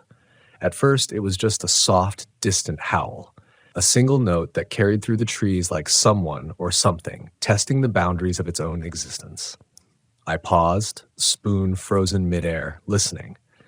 My mind immediately tried to rationalize, maybe a coyote or a wandering wolf, yet the note was wrong. There was a timbre to it that suggested deliberation, intelligence, as if it had been measured against the emptiness of the park and intended to be heard by me specifically. I shrugged it off, attributing my unease to isolation, to the exaggerated nerves of someone used to city lights and white noise. By nightfall, the howls had multiplied, a chorus swelling behind the skeletal outline of trees. I sat in the small cocoon of my RV, the lights casting tight circles on the walls, listening. There were no footprints on the dirt outside, no rustle of leaves that matched the rhythm of the sound. And yet the howls were deliberate, almost conversational, like the echoes of a pack convening at the edge of my perception. Sometimes it felt as though they were circling, drawing closer, then retreating, teasing the boundary between curiosity and danger. I turned the locks on the door twice, checked my flashlight, and settled with the notion that I was simply in a place alive with nature, wild and untamed. But nature doesn't usually pause, inhale, and whisper with such precision. Sleep was fitful, a series of half-awakenings punctuated by the rising and falling chorus outside. I kept the curtains drawn tight, yet every time I blinked awake, the moonlight would catch a shadow moving where shadows should not be. At one point, I swore I saw a figure, a dark blur, just beyond the tree line, tall and thin, tilting its head in a way no animal I had ever seen would. My heart thumped against my ribs, but when I blinked again, it was gone. The howls became closer then, insistent, almost mocking. I stayed inside, gripping the flashlight like a lifeline, and tried to rationalize each sound: raccoons, deer, stray dogs. But the truth sat heavy on my chest, an invisible weight I could not shake. Something was here that was not meant to be rational. The following morning, I ventured out with my camera, intending to document the park, its rustic charm, the serene morning fog hanging over the gravel paths. But the park seemed different in daylight, stripped of the shadows that gave it character. Still, there were clues, subtle but unmistakable. paw prints far too large to be coyotes, elongated claws pressed into the soft dirt, and a smell, sharp, coppery metallic that clung to the air and followed me even as the wind shifted. I traced the prints, careful to maintain some semblance of bravery, but they led me nowhere. They simply stopped, as if whatever made them had lifted itself out of the earth and vanished into thin air. By mid-afternoon, the sun was lowering, stretching the trees into grotesque silhouettes, and the park felt suddenly smaller, tighter. The RVs that had been silent the day before now seemed to press in on me, their metal skins glinting like the eyes of a predator. And then I heard it again, a howl, singular this time, but rich with a tone that carried a strange sadness, almost a lament. I froze, listening. The sound wound itself around my chest, slow and deliberate, and I realized I wasn't just hearing it. I was feeling it, an echo inside me that was at once terrifying and compelling. I wanted to flee, to run without thought or direction, yet some part of me stayed rooted, transfixed, needing to understand the source of this perverse call. That night, I tried to keep calm, setting up an array of recording devices to capture the sounds. My hands shook as I adjusted microphones, calibrated frequencies, and made notes in a small notebook, the scratch of the pen loud in the otherwise oppressive silence. The RV, usually a sanctuary, felt suddenly fragile, like a paper shell pressed against an immense unseen force. And then it began, a chorus of howls, some low, some high, weaving through the trees in a complex rhythm. My first instinct was panic. I bolted outside, flashlight in hand, scanning the woods. Movement flitted at the corner of my vision, shadows that were too deliberate to be trees, too quick to be mere animals. The hairs on my neck prickled, and a knot of adrenaline settled in my stomach. I spoke aloud, my voice trembling. "Who's there? Show yourself." The night swallowed my words, returning only a drawn-out howl that reverberated through the hollow. And then silence. A heavy, suffocating silence that seemed almost unnatural. I didn't sleep again that night. I stayed awake, recording, listening, feeling my nerves fray with every distant echo. By dawn, I was exhausted, my body trembling with the adrenaline of fear, the kind that doesn't allow rational thought. I realized then that this was not a mere encounter with wildlife. Whatever existed in Cedar Hollow RV Park was something else. Something that observed, something that understood presence and absence, sound and silence, fear and hesitation. Morning brought a deceptive calm. The sun rose pale and cold, light sliding through the trees, and for a moment I allowed myself relief. I ventured out again, following the tracks in the areas where the howls had seemed to originate. The ground was disturbed, and I found more prints. Paw-like, yes, but too large, too uniform. And in the mud, I saw other markings, faint impressions that resembled fingers or claws, depending on how I stared at them. The scent lingered, stronger now, like iron mixed with damp earth. I tried to shake it off as imagination, the result of sleep deprivation and mounting anxiety, but deep down, I knew I was facing something beyond ordinary explanation. I spent that day in preparation, documenting, trying to rationalize, trying to convince myself to leave, but something kept me there, a stubborn curiosity I could not quench. The sun set again, painting the forest in shades of orange and gray, and as darkness fell, the howls returned. Louder now, clearer, structured in a way that almost mimicked speech. I could feel the intensity building, a crescendo of anticipation, and my heart raced with both fear and awe. I stayed in the RV, bolted every latch, and waited, knowing the night would stretch long, that every shadow, every rustle, every movement beyond the trees was a challenge to my understanding of the world. The night deepened, and the forest around Cedar Hollow RV Park seemed to close in on itself, as though the trees were leaning closer to hear the howls, or perhaps to keep me contained. I tried to focus on small tasks inside the RV, checking the recordings, making notes, sipping lukewarm coffee, but the sounds outside were impossible to ignore. They shifted in tone, almost like a dialogue. One low, guttural howl followed by a higher-pitched response, repeated over and over. It was as if the voices were not just communicating with each other, but attempting to communicate with me. I felt my chest tighten, a low-burning anxiety that had nothing to do with imagination. My rational mind screamed that it was impossible, that animals could not possess intent in the way I was perceiving it. Yet every instinct in my body told me that I was being observed, tested. Around midnight, I decided I had to see more clearly what was out there. I grabbed my flashlight and stepped cautiously onto the gravel path, feeling the cold bite through my jacket. The beams of light cut through the darkness, illuminating fallen branches and the occasional rustle of leaves, but nothing solid appeared. Then I heard it, a single, deliberate step on the dirt behind me. My breath caught. I spun, swinging the flashlight, and caught only a fleeting shadow disappearing into the dense forest. My heart was hammering, and my legs shook with adrenaline, but I forced myself forward, drawn by a mix of terror and curiosity I could not suppress. I followed the sound of the footsteps and howls into a clearing I hadn't noticed before, a space ringed by older, gnarled trees. The moonlight slanted down in a thin silver beam, revealing movement just at the edge of visibility. There, half hidden in shadow, I thought I saw the outline of something canine, yet impossibly large, taller than any wolf or dog I had ever seen, with limbs that seemed almost human in length and structure. It froze, and for a moment we stared at each other. The world narrowed to that silent exchange, broken only by my rapid heartbeat and the low murmur of wind in the trees. Then, without warning, it emitted a howl that pierced the air in a way that made my skin crawl. It wasn't just loud, it carried emotion, a palpable anger mixed with curiosity, an intelligence that was undeniably present. I stumbled back, tripping over roots and gravel, and ran without looking, guided only by instinct.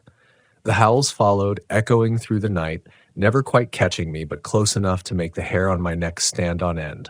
I slammed the RV door behind me, locking it again, pressing my body against it as I tried to catch my breath. My hands were shaking so badly I could barely operate the recording equipment. I played back one of the earlier recordings, and to my growing horror, I realized that within the ambient noise, there were patterns that resembled words, broken, syllabic repetitions that formed no clear sentences, but unmistakably mimicked human cadence. I sat there, frozen, staring at the screen, understanding that whatever these creatures were, they had been studying me, learning me, and now testing me. Sleep was no longer an option. Every shadow outside became a threat.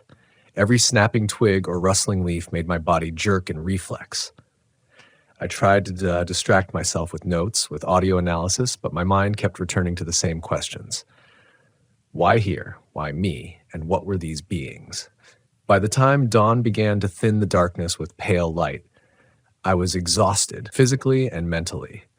Yet, even in the gray light of morning, the forest did not feel safe. The prints were still there, more pronounced than before, the strange, elongated claw marks pressing into the mud as if made deliberately to intimidate. The metallic scent lingered stronger now, as though whatever had passed had left a trace of its own essence behind. I decided to explore further during daylight, though every step forward felt like crossing into territory I was not meant to traverse. The trees loomed, their twisted branches scratching the sky like skeletal fingers, and the forest floor seemed to shift subtly underfoot. Each cluster of bushes or low-hanging branch could hide something immense, something aware of my presence. I reached a ridge overlooking a small creek and froze. There, on the opposite bank, stood a figure, not fully visible, but unmistakably large, with a stance that was unsettlingly upright. Its head tilted in a way that reminded me of a dog assessing its prey, yet the overall impression was disturbingly human. It watched me, unmoving, until a subtle wind shifted, carrying the metallic tang again. When it disappeared into the trees, I felt a relief so profound it was almost nauseating.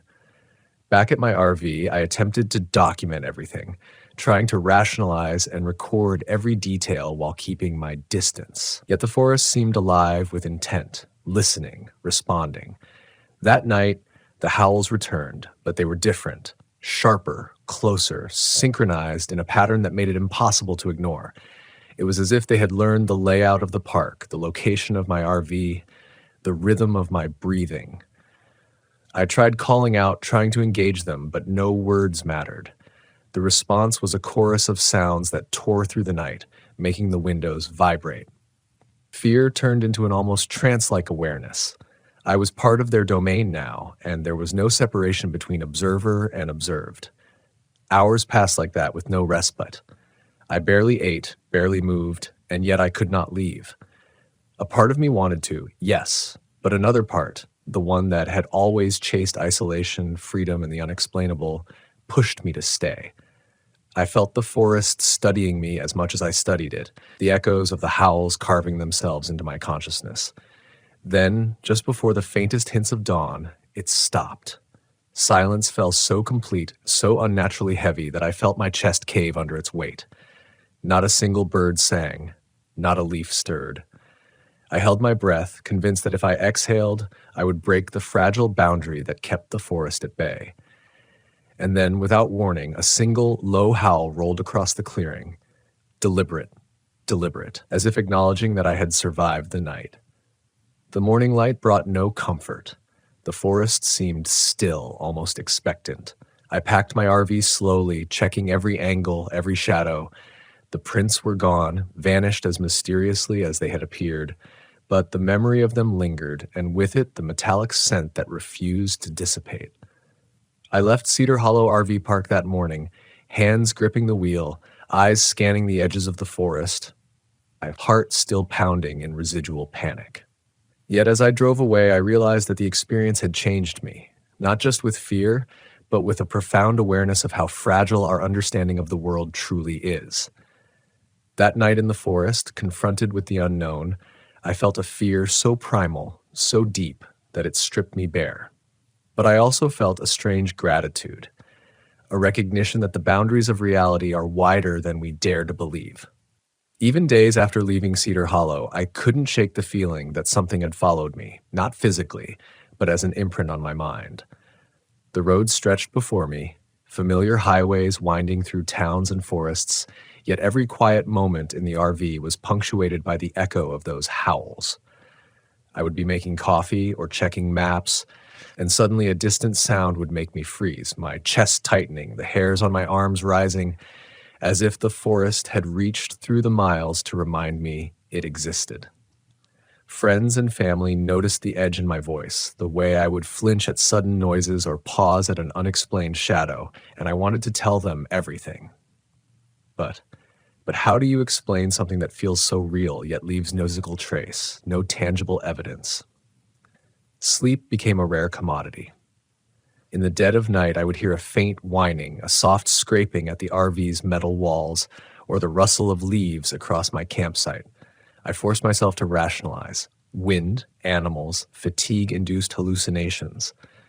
But rational thought was a fragile shield against the visceral memory of those eyes, the deliberate pauses, the intelligence behind the howls. One night, I awoke to a sound that made my stomach knot. A slow, guttural growl right outside my door. My flashlight flicked on, illuminating the familiar gravel beneath the RV's tires, yet nothing moved. The silence that followed was almost worse, pregnant with expectation, as though whatever had growled was waiting for me to make a mistake. I began recording again, compulsively, analyzing frequencies and patterns in the hopes of understanding. But the more I listened, the less I could convince myself that these were ordinary creatures. There was rhythm, there was intent, there was strategy. It was as though the forest had taken form, shaping itself into beings capable of observing, testing, communicating. I replayed the recordings over and over, each playback intensifying the sense that something existed on the edge of perception, something that had intentionally introduced itself into my world. Weeks passed, and I found myself returning to isolated parks, chasing the curiosity that had rooted me to Cedar Hollow. Each site brought echoes of the fear I had felt, though none matched the intensity of that first experience. I documented every sound, every strange sighting, the patterns repeating in the periphery of my awareness. But with each return, I noticed a shift within myself, a heightened sensitivity, an instinctive vigilance, a creeping respect for the wild and unknown. I had been a casual traveler, seeking solitude and scenery. Now I was a witness to something far older, far wiser, something that existed outside the human understanding of fear and territory. One evening at a remote campsite near the Idaho-Montana border, I saw it again. Not directly, but in the way the forest responded to my presence. A shadow moved just beyond the tree line, large, deliberate, and unmistakably intelligent. The hairs on my neck stood and my body froze, caught between terror and awe. Then the howl came, low, almost mournful, but layered with a precision that suggested awareness, recognition. It was neither attack nor invitation, but acknowledgement. My fear sharpened, but this time it was accompanied by a strange reverence. I understood that I was observing something ancient, something that operated on rules I could not fully grasp, yet whose existence demanded recognition. I started keeping a journal of my experiences, detailing every nuance: the scent in the air, the behavior of the trees, the patterns of sound, the timing of the appearances. Each entry was a meditation, an attempt to capture the ungraspable. I realized that fear itself had become a teacher. The panic, the disorientation, the moments when my instincts screamed to flee, all were lessons in presence, in awareness, in humility.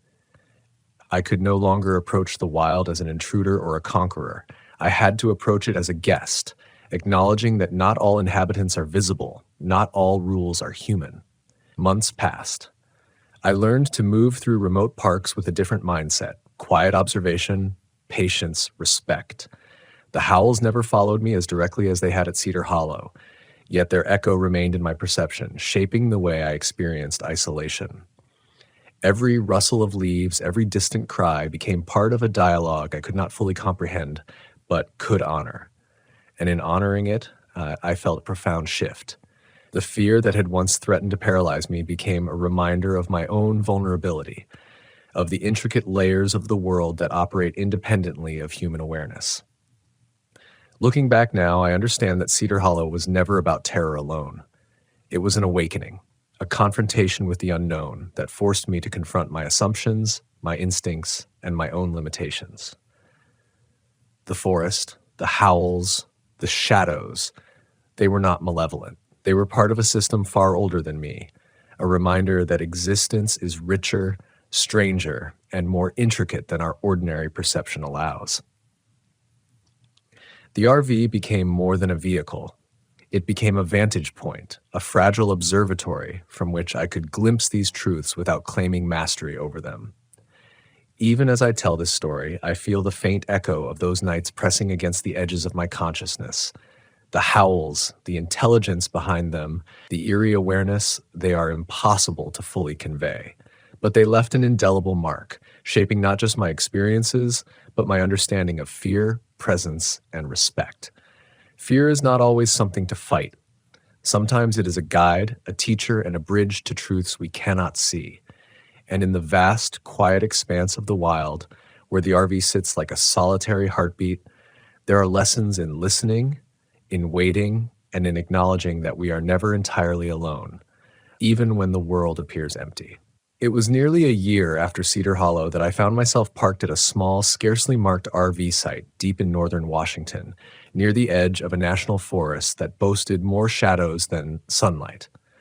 I had returned to this area not out of curiosity alone, but out of an unshakable need to confront what I had only partially understood the previous year.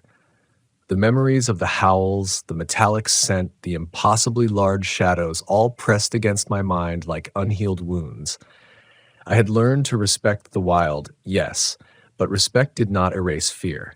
It merely allowed you to coexist with it. And coexistence is never comfortable when the unknown stirs around you. The campsite was deserted when I arrived, save for a small cabin that appeared abandoned, its windows dark and lifeless. I parked my RV on a gentle incline overlooking a clearing where the forest seemed to bend in on itself. The air was thick with the scent of pine and wet earth, yet beneath it lingered that faint metallic tang like a whisper of Cedar Hollow. As I stepped out to survey the area, I felt the subtle change in the atmosphere. The way the shadows shifted as if they were aware of my presence, the silence pressing in, heavy and deliberate. I told myself it was just nerves, a remnant of previous experiences, yet the tension in my chest told a different story. Something was waiting, and it knew I had returned. As dusk fell, I unpacked my equipment, setting up microphones and cameras in a semicircle around the RV, hoping to capture anything unusual. I wasn't expecting it to happen immediately, but deep in my gut, I knew it would.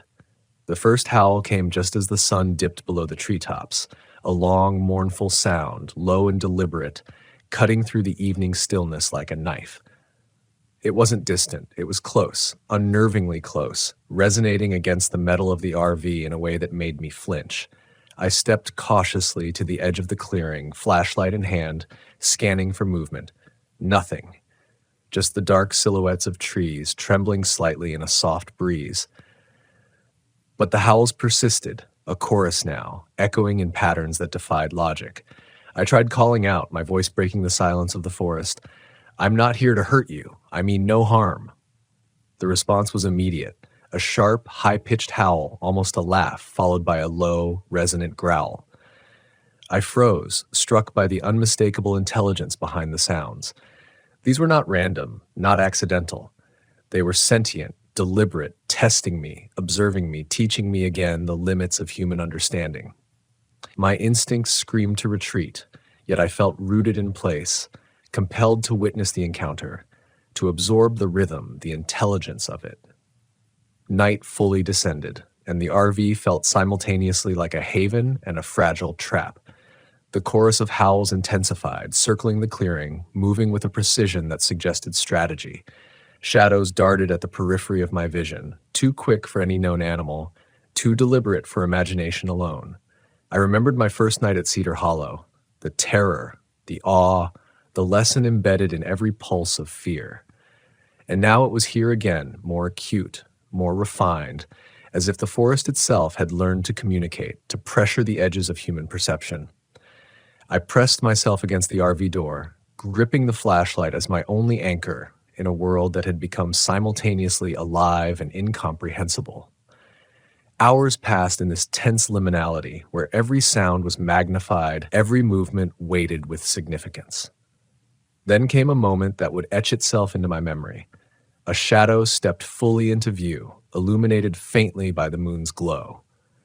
Taller than any man, with a stance that was a hybrid of canine and human, it tilted its head toward me. Its eyes, reflecting the weak light, were filled with a cognition that was impossible to deny. And then it howled. Not just a sound, but a precise, structured call that seemed to carry meaning, urgency, recognition. I stood frozen, absorbing every detail. The rhythm of its breathing, the subtle twitch of muscles under fur that seemed almost metallic in sheen, the way it moved without breaking the silence of the night. I realized then, as fear and fascination merged into a single, overwhelming force, that I was part of a ritual I could not fully understand. Every howl, every movement, every silent pause carried significance.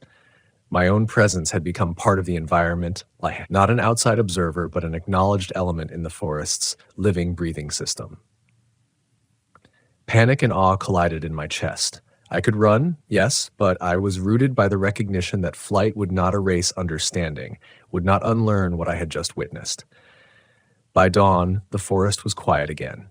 The shadow had disappeared, leaving no trace except for the lingering metallic scent and the subtle impressions in the dirt that could have been mistaken for natural anomalies. I stepped outside, feeling the dew on the grass and the chill in the morning air, acutely aware that I had survived another night at the threshold of the unknown. My body ached, my mind raced, yet I also felt an inexplicable gratitude. The forest, the howls, the presence I could not name, they had tested me, measured me, and allowed me to leave intact. Driving away from that campsite, I reflected on the nature of fear and learning. The encounters at Cedar Hollow and here in northern Washington were not simply terrifying, they were instructive. They forced me to confront the fragile illusion of control, to recognize that the world operates on levels beyond human perception, and that understanding is not always a matter of rational explanation. The RV, once a vehicle of exploration, had become a vessel for transformation, a moving observatory from which I could glimpse realities that defy simple description. Even now, when I recount these experiences, I feel the echo of those howls pressing against the edges of my consciousness. They remind me that fear, when faced deliberately, can reveal profound truths. That the wild, with all its intelligence, its unknown structures and rhythms, is not something to conquer, but something to respect and learn from. And that sometimes the most important lessons are not taught through comfort or clarity, but through the raw, unfiltered experience of being fully present in a world that refuses to conform to expectation. Weeks passed after my northern Washington encounter, but the memory of those howls never left me. Every RV trip I took afterward, no matter how mundane, carried the weight of anticipation, the possibility that something was listening, waiting. The fear was no longer paralyzing, but it had become a constant companion, a reminder that the world is wider, stranger, and more deliberate than I had ever allowed myself to believe. My friends, accustomed to my obsessive camping habits, began to notice a change. I was quieter on trips, more deliberate, pausing often to listen, to observe subtle signs that others would dismiss. I no longer assumed the forest to be inert. Every shadow, every rustle, every distant sound carried potential significance. It was during one of these trips, at a small RV park bordering a dense patch of firs in northern Oregon, that I experienced something that would haunt me for the rest of my life. The park was nearly empty, the air heavy with the scent of damp pine and the faint tang of iron. I parked in a corner site adjacent to a clearing where the trees leaned close, forming a near impenetrable wall of green. As dusk approached, I noticed that the temperature seemed to drop unnaturally fast, my breath visible even before the sun fully sank behind the horizon. I tried to dismiss it as local microclimate, but instinctively I felt watched. The first howl came just as night fell, a single, prolonged note that stretched across the clearing. I froze, heart racing, flashlight in hand. It was low and guttural, yet deliberate, carrying an intelligence I could no longer deny. I held my breath and scanned the tree line, catching movement at the periphery of my vision. A shadow, tall, sinuous, impossibly agile, glided silently among the trees. Its eyes caught the faint glow of my flashlight, reflecting a depth of cognition that made my pulse quicken. I realized immediately that this was not an animal in any ordinary sense. It was something far older, something that understood presence and absence, sound and intention. The chorus of howls began after a few minutes, a complex rhythm that filled the forest. I noticed subtle patterns, pauses that seemed to measure my reactions, rises and falls that demanded attention. I set up recording devices, but this time I also tried to engage, speaking softly into the night, calling out with deliberate calm. I am not here to harm you. I wish only to observe. The response was immediate, a low growl followed by a sharp, quick howl. It was almost conversational, and for the first time, I understood that these sounds were meant to communicate, even if I could not decipher the full meaning. Hours passed in tense equilibrium. I remained inside the RV for the most part, listening, documenting, feeling the rhythms of the forest press against my senses. Occasionally, I would step out, flashlight sweeping the edges of the clearing, only to catch fleeting glimpses of movement, shadows stretching unnaturally, shapes that hinted at a fusion of canine and human anatomy. Each glimpse drove home the realization that these beings were intelligent, deliberate, and aware of me. Yet they never approached the RV, never broke the invisible boundary, as if some unspoken rule governed the encounter. The following night, I woke to scratching at the RV's metal exterior, soft but deliberate, followed by a guttural growl.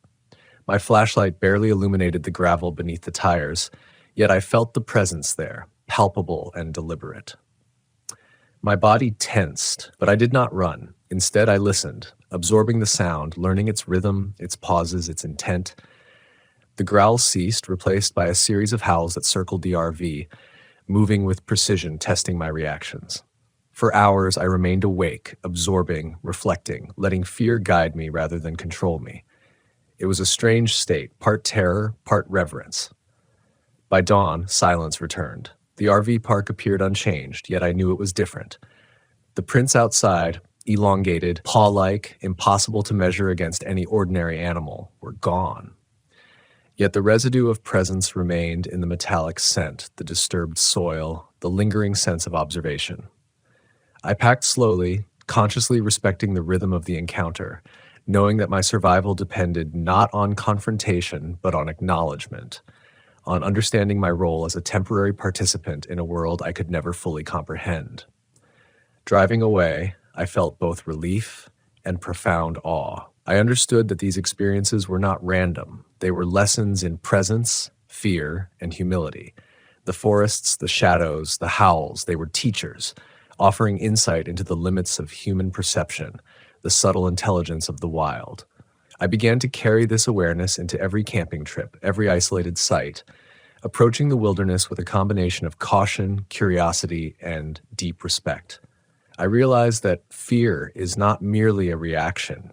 It is a tool, a guide, a bridge to understanding that which lies beyond ordinary experience.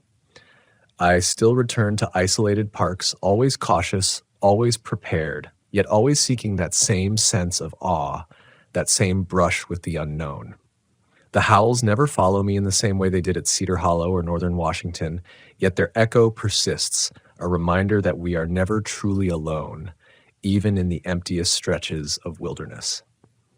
Each encounter has reshaped my understanding of solitude, of observation, of the subtle intelligence of life beyond human comprehension. And now, when I share these experiences with fellow campers or write them down, I do so not to frighten, but to inspire respect. Fear, when faced deliberately, is transformative. The unknown, when approached with humility, becomes a teacher. The RV, once simply a vehicle, is now a vessel of observation, a temporary sanctuary from which I can glimpse truths that challenge and expand the mind. I have learned to listen, to observe, to honor the rhythms of the wild, and in doing so, I have discovered a depth of awareness that I never knew existed. Even as I recount these nights, the metallic tang in the air, the rustle of trees, the faint echo of howls linger in my memory, pressing against the edges of my consciousness. They remind me that the world is far richer, stranger, and more deliberate than human perception often allows. And while fear is an uncomfortable companion, it is also a guide, a reminder to remain present, to respect boundaries, and to honor the intelligence of beings, seen or unseen, that share this world with us. The weeks following my Northern Oregon trip were quieter, at least in the physical sense. I returned to my usual routes, highways and forest roads I knew intimately, yet the memories of Cedar Hollow and the Washington and Oregon forests clung to me like shadows. Every rustle of leaves along the roadside, every distant animal cry triggered a memory, a visceral reminder of what I had experienced. It was as if the forest itself had etched itself into my consciousness, leaving traces of sound, scent, and shadow that could never be fully erased. I understood then that my relationship with fear had fundamentally changed. I no longer sought it purely for adrenaline. I sought it as a mirror, a reflection of my own vulnerabilities and awareness. Then came a trip I had hesitated to take, one that would push me to the edge of both comprehension and endurance. I was traveling through northern Idaho again, near the boundary of a national forest I had never explored. The RV park I chose was remote, accessible only via a narrow, winding gravel road. As I drove in, I noticed that the air was different, heavier, cooler, and carrying the faint metallic tang I had come to associate with Cedar Hollow. Shadows of trees leaned into the road, elongated by the late afternoon sun, creating a tunnel effect that felt almost claustrophobic. I parked at the far edge of the site, close to the tree line, and prepared to set up for the night. Even before the sun fully set, I felt the same prickle of unease that had become familiar, a quiet, insistent pressure that urged awareness without panic.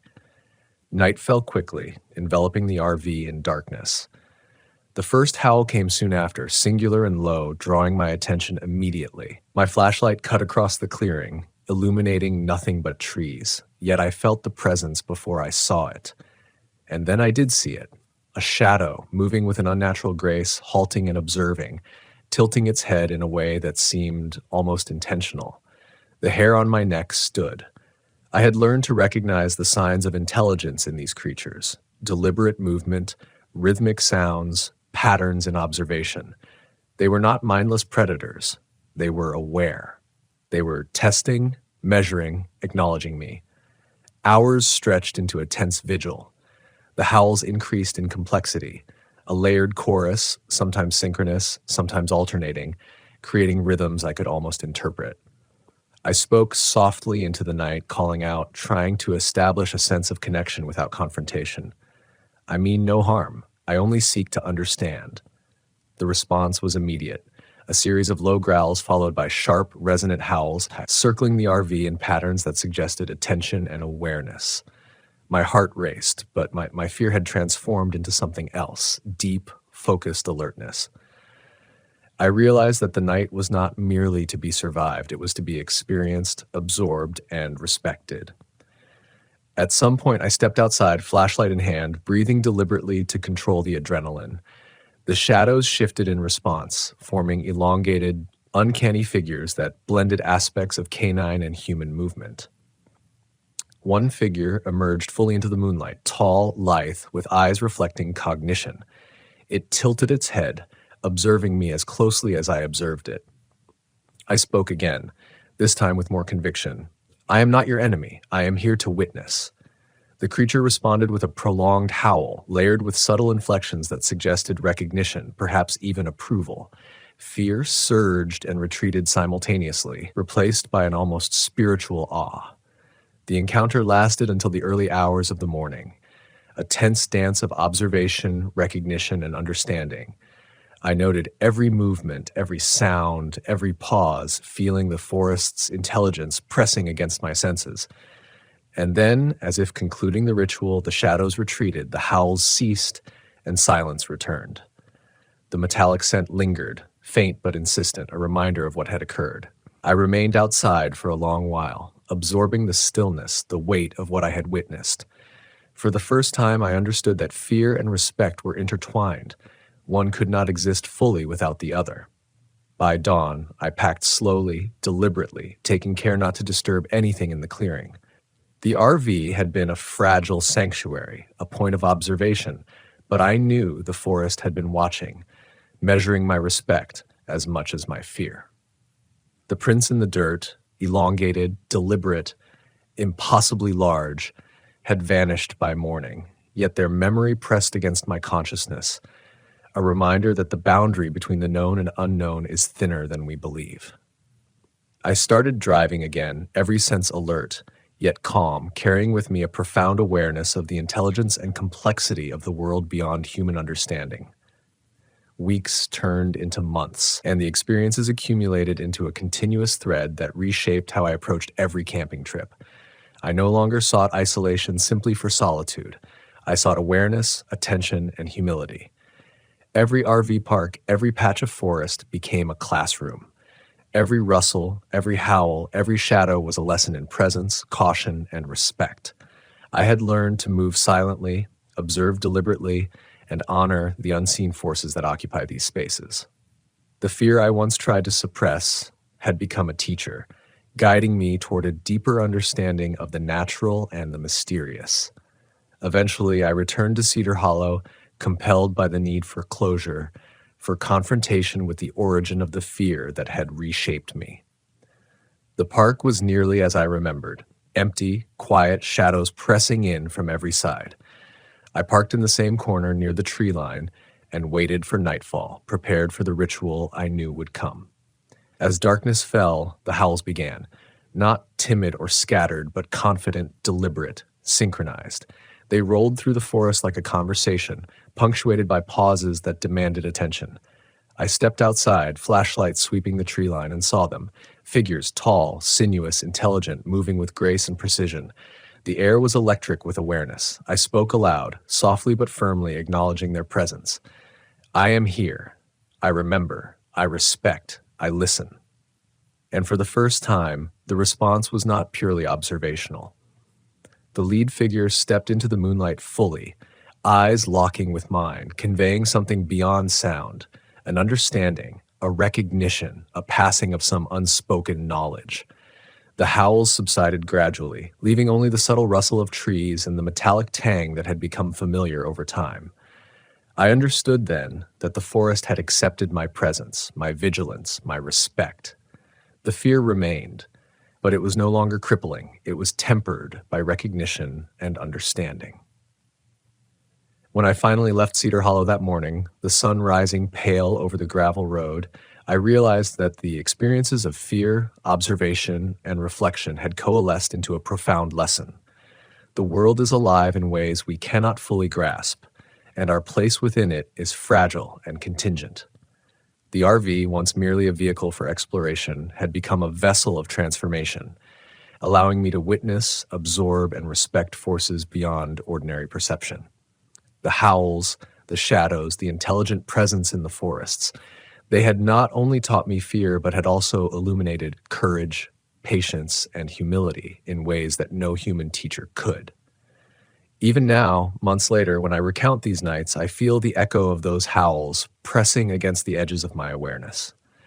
They remind me to remain vigilant, to honor the unknown, and to accept that some mysteries are not to be solved, but to be witnessed, respected, and learned from.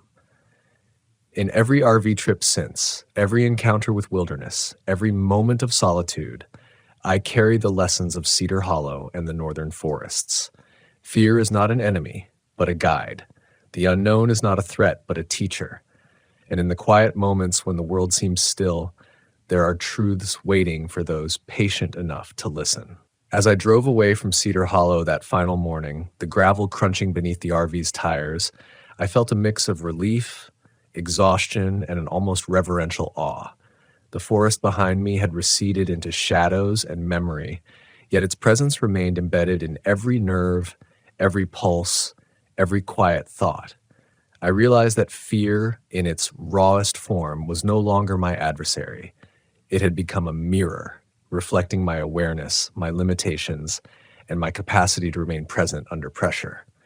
Each encounter with the howls, the shadows, the intelligent, uncanny forms had sharpened my senses and deepened my understanding of the natural world. In the days that followed, I processed the experience with both humility and fascination.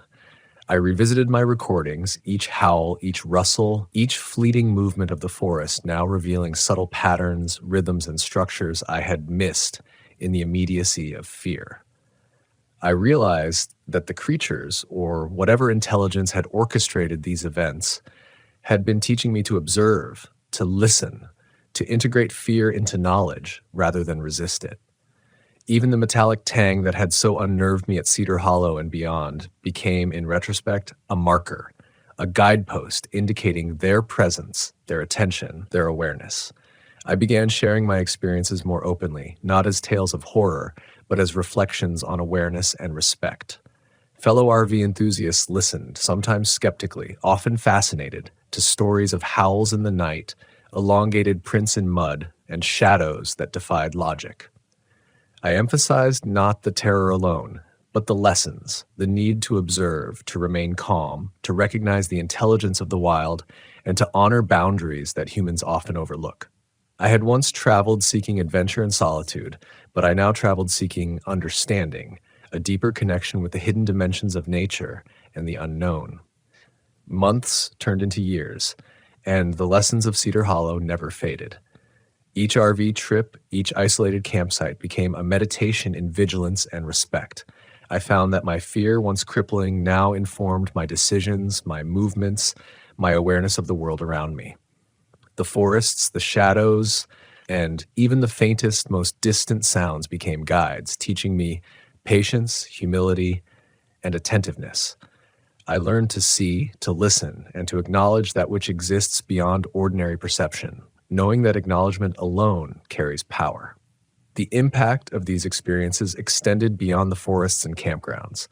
I carried the lessons into my daily life, into interactions with friends, family, and strangers. I became more attuned to subtle cues, to unspoken patterns, to the presence of forces larger and more complex than myself. Fear, once a signal to retreat, became a compass, guiding me toward deeper understanding and a more profound appreciation of life's hidden dimensions.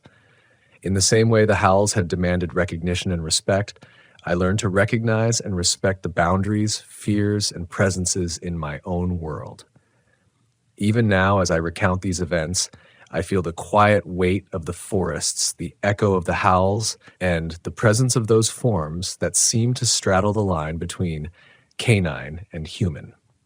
Their intelligence, their awareness, and their deliberate patterns left an indelible mark on my perception. I understand that these experiences are not meant to be fully explained or rationalized. They are meant to be witnessed, respected, and integrated into one's understanding of the vast, often incomprehensible world around us. Reflecting on all that has transpired, I recognize the profound transformation these encounters created. The fear that once threatened to consume me evolved into awareness, humility, and understanding. The forests and their uncanny inhabitants taught me that true courage is not the absence of fear, but the presence of insight within fear. True respect is not demanded. It is cultivated through observation, patience, and acknowledgement of the intelligence that exists beyond the human. And perhaps most importantly, the unknown is not a void to be feared, but a realm to be honored and learned from. I continue to travel, continue to camp, continue to seek quiet forests and isolated RV parks. Each trip is guided by the lessons of Cedar Hollow, northern Washington, and northern Oregon. To observe, to listen, to respect. I remain vigilant for the familiar metallic scent, the soft rustle of leaves, the faint, deliberate howls, and when I hear them, I no longer flinch. I pause, I acknowledge, I listen. And in doing so, I honor the intelligence, the presence, and the lessons that have forever changed the way I move through the world. In the end, the howls are not merely sounds in the night. They are teachers, guides, and reminders. They are proof that the world is larger, stranger, and more intricate than our ordinary perception allows. They teach humility, respect, and the transformative power of fear. They remind me that the RV, the forest, and the darkness are not obstacles to be overcome, but opportunities to witness, learn, and grow. And as I share these experiences, I hope others will listen, pause, and recognize that the unknown is not an enemy. It is a profound, often beautiful guide, calling us to awareness, respect, and courage beyond measure.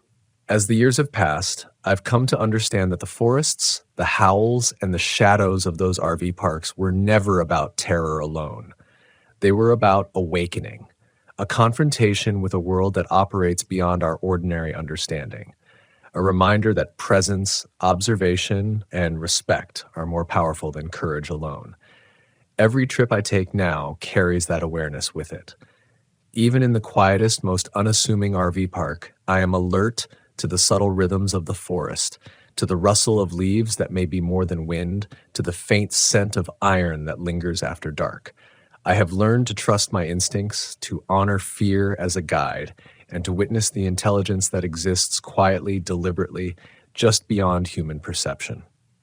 I remember one night in particular, parked on the edge of a clearing so remote that the stars stretched across the sky in a dazzling, uninterrupted sweep. The RV was my fragile observatory, and the forest was alive in every sense. As I stepped outside, the silence pressed in, thick and heavy, and then it began. A single, low howl, deliberate and resonant. I held my breath, standing perfectly still, and waited. Moments later, a second figure emerged, moving with a grace and awareness that defied explanation. Its eyes met mine, not with aggression, but with recognition, acknowledgement, and a quiet, unspoken lesson. I realized then that every fear I had faced, every shiver of panic, every heartbeat racing in the darkness had prepared me for this moment. Not to dominate, not to conquer, but to understand, to observe, and to honor. The howls ceased gradually, leaving only the soft whispers of the trees and the faint metallic scent I had come to recognize. And in that stillness, I felt a profound sense of peace, as if the forest itself had conveyed its approval, its acceptance, and its quiet wisdom. I knew then that I would never see these creatures fully, that I would never entirely understand them. Yet I also knew that my life had been irrevocably changed. Fear had become my teacher.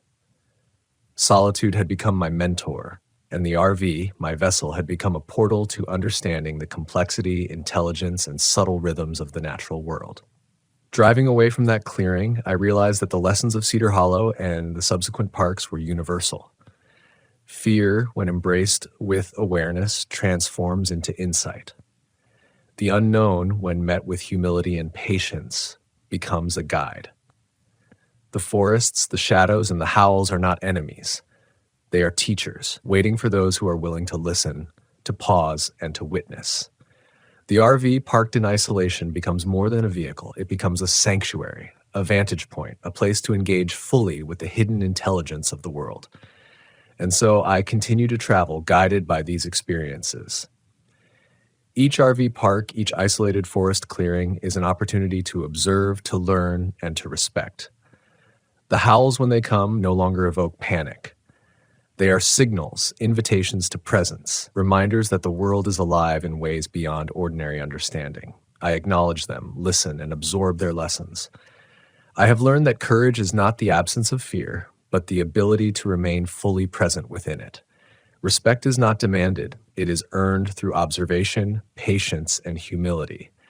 And the unknown is not a void to dread, but a living, breathing guide, offering wisdom to those willing to receive it. Reflecting on all of this, I recognize that my life has been forever shaped by the forests, the RVs, and the haunting, intelligent howls that echo in the night. They have taught me lessons about fear, presence, respect, and the extraordinary intelligence of the world beyond human understanding. I have come to embrace these lessons, carrying them with me in every trip, every encounter, every quiet moment in the wilderness. They are reminders that the unknown is not to be feared, but to be honored, witnessed, and learned from. And in the stillness of an isolated campsite, with the RV quiet and the stars stretching endlessly overhead, I often pause, listening for the faint, deliberate howls that remind me of the depth, the intelligence, and the mystery of the world we inhabit. And when I hear them, I no longer flinch. I listen, I acknowledge, I respect. And in doing so, I am reminded that life, in all its forms, seen and unseen, is far larger, stranger, and more beautiful than I could have ever imagined. The fear, the awe, and the lessons of the forests continue to shape me, guiding me toward awareness, humility, and a profound respect for the intelligence that exists quietly all around us. In the end, the RV, the forests, and the howls are more than memories. They are teachers, companions, and mirrors of my own capacity to face the unknown. They remind me that courage is not about mastery, but about presence, that fear is not an obstacle, but a guide, and that the world, in all its complexity and mystery, is waiting for those who are willing to see, to listen, and to learn. And so I continue my journeys, carrying these lessons forward, forever changed, forever aware, forever grateful to the forests, the shadows, and the unforgettable, unexplained howls that first awakened me to the extraordinary intelligence of the world beyond human perception. The snow had mostly melted by the time I reached Hollow Creek, but the mountains still held on to winter's bite. I'd parked my old RV at the base of the pass, close enough to walk in, far enough to avoid getting stuck if a storm rolled through. Colorado's high country has a way of making you measure every step against the weather. I wasn't here to camp, not really. I was here because I'd read an article on a ghost towns forum about an abandoned mining settlement, its buildings still standing but left to the wind. The post claimed that in winter, when the snow muffled the valley, you could hear the church bells. Not from a recording, not from some tourist show, actual ringing, echoing through the timber. They didn't say that the church hadn't had a functioning bell in over 100 years. I'd been an urban explorer for almost a decade, though most of my urban was crumbling factories, shuttered motels, forgotten amusement parks. Remote places, those were different. You can't fake the weight of silence in a place where no one's lived for generations. You can't pretend that the cold air pressing into your lungs is anything but real.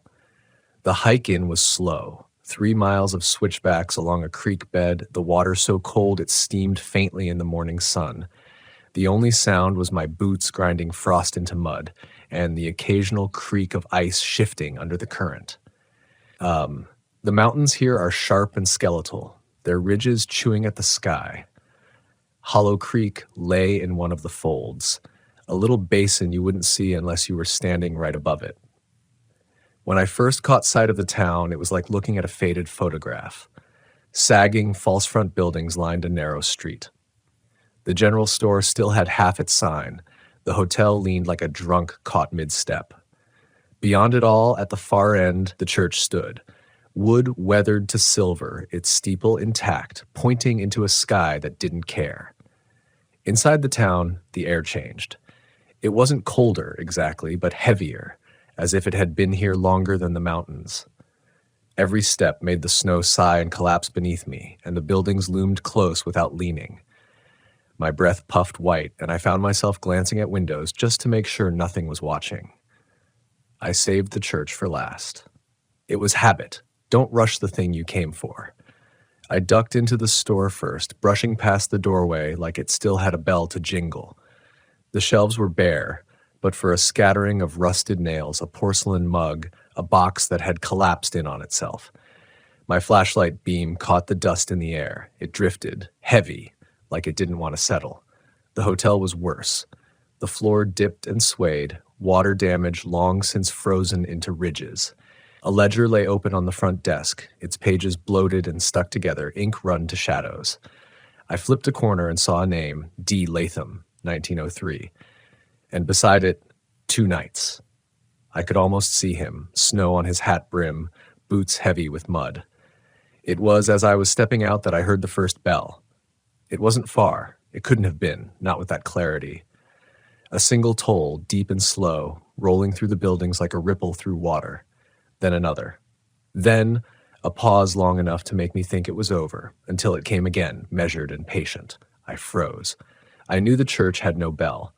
The article had been clear. The steeple was empty, the ropes cut long ago. No electricity, no caretaker, nothing for miles. The road in was blocked by snow this time of year, and the only other route was the one I'd hiked. I'd seen no other tracks. I moved toward the sound, my boots loud against the stillness. The bells didn't change pace for me. They weren't hurrying, weren't slowing, just tolling the way they must have in 1890 when the miners filed in for Sunday service. When I reached the church steps, they stopped. The door was ajar, swinging a fraction in the breeze. I put my hand on it and felt no wind. Inside, the light threw gaps in the roof, laying pale strips across the pews. Dust hung in the air. The pulpit was bare wood, carved with initials. Above, the steeple was nothing but beams and shadow. I stood there, listening for any sign that the sound had been real. All I heard was the building breathing, wood settling, ice loosening on the eaves.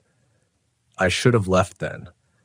I could have walked back to the RV, written it off as an echo from the mountains, maybe even convinced myself it was something natural. Instead, I stepped inside. The floor was warped, but held under my weight. My boots thumped on the boards and each sound seemed to stretch just a little too long, fading slower than it should. I walked between the pews, running my hand over the splintered edges, feeling the grain of wood worn smooth where hands had rested. That's when I noticed the rope. It lay coiled behind the pulpit, thick and frayed, its fibers blackened as if burned. The end was clean cut, no sign of weathering. My eyes followed it up toward the ceiling, where it disappeared into the shadow of the steeple. There was no bell up there, and yet my hand itched to pull. I don't know how long I stood like that, just staring, my breath shallow. I felt a vibration then, faint but steady, rising through the floorboards into my boots. Not the deep resonance of a bell, but something smaller, faster, like the hum of a line carrying power. But there was no power here. The rope twitched. I took a step back, my heel catching on the edge of a pew. I didn't fall, but the sound, My boot scuff seemed to trigger something. The vibration stopped. The dust in the air shifted toward me as if drawn by static. And then, faintly far beyond the church walls, I heard the creak. Only, hollow creak hadn't been audible when I walked in. It was closer now. I stepped toward the door, half expecting the bells to start again, but instead, it was the water that grew louder, rushing, splashing, like snowmelt flooding the banks. The sound didn't match what I'd seen on the way in. The creek had been narrow, shallow, still locked in winter's grip. When I stepped outside, the street was empty. The same leaning buildings, the same cold light, but the air had changed again. There was a dampness to it now, a smell like wet earth and iron. I looked toward the creek bed beyond the town and saw a faint mist hanging low, drifting through the aspens. And something else. Movement. It wasn't human, at least not in the way it moved. A shape, dark against the snow, gliding between the trees. I couldn't tell its size. The fog warped distance, and the way it flowed made my stomach turn. It was almost like it was moving in two directions at once, forward and sideways, as if the ground itself was pulling it along. I ducked instinctively into the shadow of the church wall, pressing my back to the cold wood. My breathing sounded too loud, so I held it. The shape slid out of sight, swallowed by the fog, but the sound of the creek was still growing. I had to see. I crept toward the edge of town, boots whispering over packed snow, every instinct telling me to turn back. The mist thickened as I neared the creek bed, and the sound was deafening now. Water smashing against stone, though I couldn't feel any spray. I peered down into the gully. It wasn't water. The creek bed was full of rope. Thick hemp ropes, knotted and frayed, running the length of the gully like veins. They pulsed slowly, rhythmically, as though something beneath them was breathing. Here and there, the ropes looped up over rocks, their fibers blackened like the one in the church. Some of them were wet, dripping into the frozen mud, and every drop made the faintest chime. That's when I heard it. A bell tolling again, but this time it came from beneath me. The ropes shifted all at once, and I stumbled back. The ground near my feet sagged, as if something underneath was dragging the creek bed down. I turned to run and caught movement through the fog. Someone standing in the street. They were at the far end of town, near the hotel, still as a fence post. Too far to make out a face, but their posture was wrong. Arms hanging too low, shoulders curved forward like they were leaning toward me. I thought of shouting, but the words caught in my throat. The figure tilted its head, a slow, unnatural angle, and then took a single step forward. The snow under its boots, if they were boots, didn't crunch.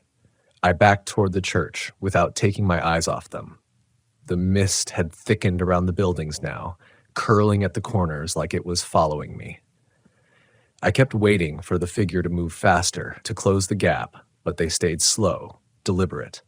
The bells tolled again, louder, vibrating through my chest. The figure stopped. The sound seemed to hold them in place. And then, faintly, another shape moved in the fog behind them. It was lower, crawling, its limbs jerking in short mechanical bursts. I couldn't tell if it was chasing the first figure or following it. The two shapes disappeared into the mist together, and the bells stopped mid-strike. That silence was worse than the sound. I didn't go back into the church. I didn't even think about it. I cut between the buildings toward the trail out, glancing over my shoulder every few steps. My boots slid in the snow, but I didn't slow down. The ropes, the fog, the things in it, they were all behind me, and I needed to keep it that way. But halfway to the pass, I heard it again. Not the bells, not the water. A low, hollow clink, metal on metal, steady and unhurried, coming from somewhere off the trail. I couldn't see anything through the trees, but I could feel the sound in my teeth. My hands shook, not from the cold, but from the certainty that it was following me. When I finally reached the RV, the sound had faded. I slammed the door, started the engine, and drove until the road curved me out of the mountains. That was 3 months ago. Last week, parked in a Walmart lot outside Pueblo, I woke to the sound of bells. I sat up in bed so fast I nearly hit my head on the cabinet above. The air inside the RV felt wrong, stale, heavy, like the mountain air in Hollow Creek.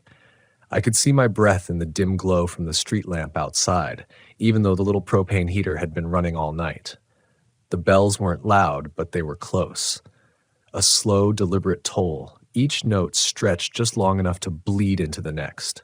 It wasn't coming from anywhere I could pinpoint. It was as if the sound was inside the walls, seeping through the metal skin of the RV. I tried telling myself it had to be a dream, some leftover echo from my memory of that place. But then the glass of water on the counter rippled. I pulled on my boots, grabbed my flashlight, and stepped outside. The Walmart lot was mostly empty, just a few trucks idling on the far side. Sodium lights cast everything in that ugly orange glare, but beyond their reach, the dark felt dense, almost physical. The bells stopped. In their place came another sound, a faint creak like wood under strain. It came from the direction of the trees at the edge of the lot. I swung the flashlight that way. The beam cut through the dark, slicing across the trunks, and for a second I thought I saw something hanging between them. It looked like a rope, not dangling but pulled taut, vanishing into the shadows. The beam hit it just right, and I saw the fibers, thick hemp, blackened in places, the same as the one in the church. My stomach turned. The rope shivered once, like it was alive, then went still. I backed toward the RV, never taking my eyes off it. I just reached the door when I heard footsteps, not boots on asphalt, but something dragging slightly, crunching faintly in the gravel. Slow, unhurried, coming closer from the same patch of darkness where the rope had been. I couldn't move. The light in my hand shook. A shape began to form, shoulders hunched, arms too long, head tilted. My brain screamed to get inside, to lock the door, but my legs wouldn't listen. Then the bells rang again. The shape froze. Not like it was startled, more like it was listening. The toll was slower this time, deeper, each note rolling out into the empty lot like a tide. My skin prickled, and I realized the sound wasn't coming from the trees anymore. It was coming from behind me. I spun around. The lot was empty. The RV sat under the lamplight, harmless, ordinary. But the sound seemed to be circling, moving in a wide arc just beyond the edge of the light. I didn't wait to see what would happen if it finished that circle. I bolted for the driver's seat, threw the door shut, and started the engine. I didn't even retract the leveling jacks. I just gunned it, tires squealing across the pavement, the whole rig lurching forward. In the mirror, the orange glow of the lot receded, swallowed by the dark. And in that dark, just for a moment, I saw them. Two figures standing side by side at the edge of the light. One stood still, head tilted toward me. The other crawled, limbs jerking in that same broken rhythm, and between them stretched a line of rope. They didn't follow. Not that night. But I can feel them getting closer. Every time I stop somewhere quiet, rest areas, campgrounds, empty pullouts, I catch the smell of wet hemp, faint but sharp, like the rope's been soaking in cold water. I used to think Hollow Creek was just a place. Now I think it's a line, and I'm still tied to it. 2 weeks after the Walmart night, I ended up parked at a Bureau of Land Management site outside of Delta, Colorado. No hookups, no other campers, just a gravel loop carved into sagebrush flats with a view of distant buttes. I'd picked it because I could see for miles. Nothing could sneak up on me here. Or so I thought. The first day was fine. Windy, cold, the kind of quiet that's almost medicinal after too many hours on the highway. I cooked a simple dinner, read until my eyes hurt, then stepped outside before bed to stare at the stars. The desert sky was so sharp it felt like the air could cut my lungs. That's when I heard the click. Not a branch breaking, not a coyote, just a single metallic click, like two pieces of chain knocking together. It came from behind the RV where the ground dipped into a shallow wash. My flashlight beam found nothing but sagebrush and pale dust. I stayed out there too long, telling myself it was nothing, that I needed to stop chasing shadows. But when I finally stepped inside and locked the door, I found a smear of mud on the handle. It wasn't my mud. The next morning, the weather shifted. The sky turned the color of old pewter, and the wind picked up until the RV rocked. I packed up to leave, but as I was rolling out, I saw something in the wash. A loop of rope. Half buried in silt, its fibers blackened and wet, even though the ground around it was bone dry. My gut clenched. I didn't stop, didn't even slow down. I took the first paved road I could find, heading anywhere that put distance between me and that loop. That night, I stopped at a rest area along the Gunnison River. It was one of those older pullouts with picnic tables under concrete shelters, the river just beyond a thin line of cottonwoods. A few semis idled on the far end, their engines humming like distant thunder. I sat in the driver's seat, staring out at the dark water until the bells began again. No preamble this time. No distant echo. They started full and clear, the way they had in Hollow Creek.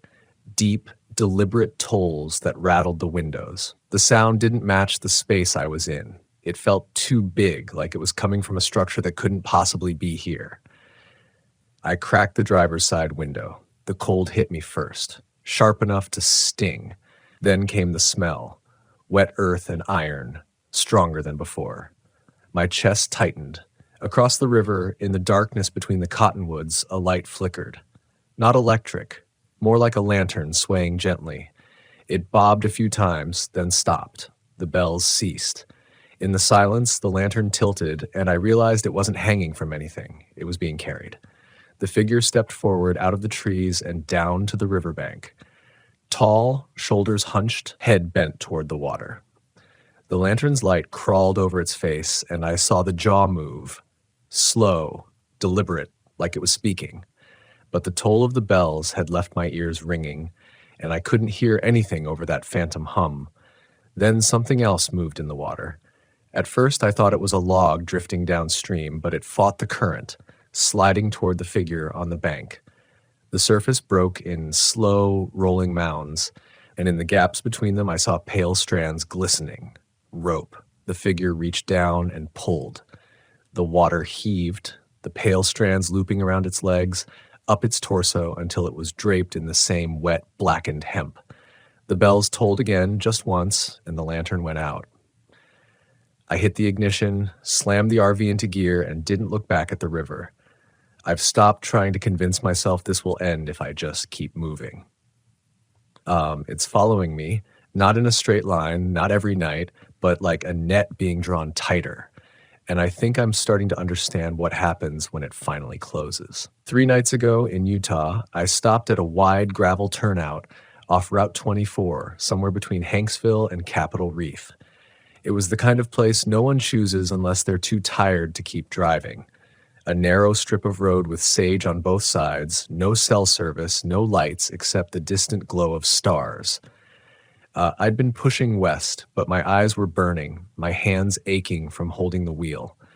I told myself it would just be a few hours of rest before dawn. I made coffee on the little propane stove, sat in the driver's seat with the mug in my hands, and let my eyelids close for what I thought would be minutes. When I opened them, it was pitch black. The coffee was cold, and the bells were ringing. They were louder than I'd ever heard them, not echoing through space this time, but inside my chest. Each toll seemed to hit the bones in my ribs, and with every one I felt my pulse slow. My hands had gone numb. I reached for the ignition and realized I couldn't move my fingers properly. They felt thick, clumsy. The air in the RV had turned damp, and my breath fogged in the dark. Somewhere underneath the tolling, I heard another sound. Rope sliding over wood. I looked through the windshield. The turnout wasn't empty anymore. A structure stood in the gravel, one I swear hadn't been there when I'd pulled in. A narrow, weathered frame of wood, like the skeleton of a bell tower. It leaned slightly, its beams warped and slick with moisture, and hanging from it was a single loop of rope. Not a bell rope, but a noose. It swayed in the still air, the fibers glistening wet. With every movement, the bells tolled again, though nothing in the tower moved but that rope. Something shifted in the dark beyond the tower. Figures, more than one, emerged from the sage, their shapes breaking the horizon line like they were rising from the earth itself. They moved in slow, tilting steps, arms hanging low, heads angled toward me.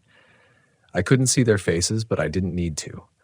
One of them held the end of a long rope, the same pale, blackened hemp, and it trailed out behind them, vanishing into the dark where more shapes were coming. The rope stretched taut as if whatever was on the other end was pulling back. The bells stopped.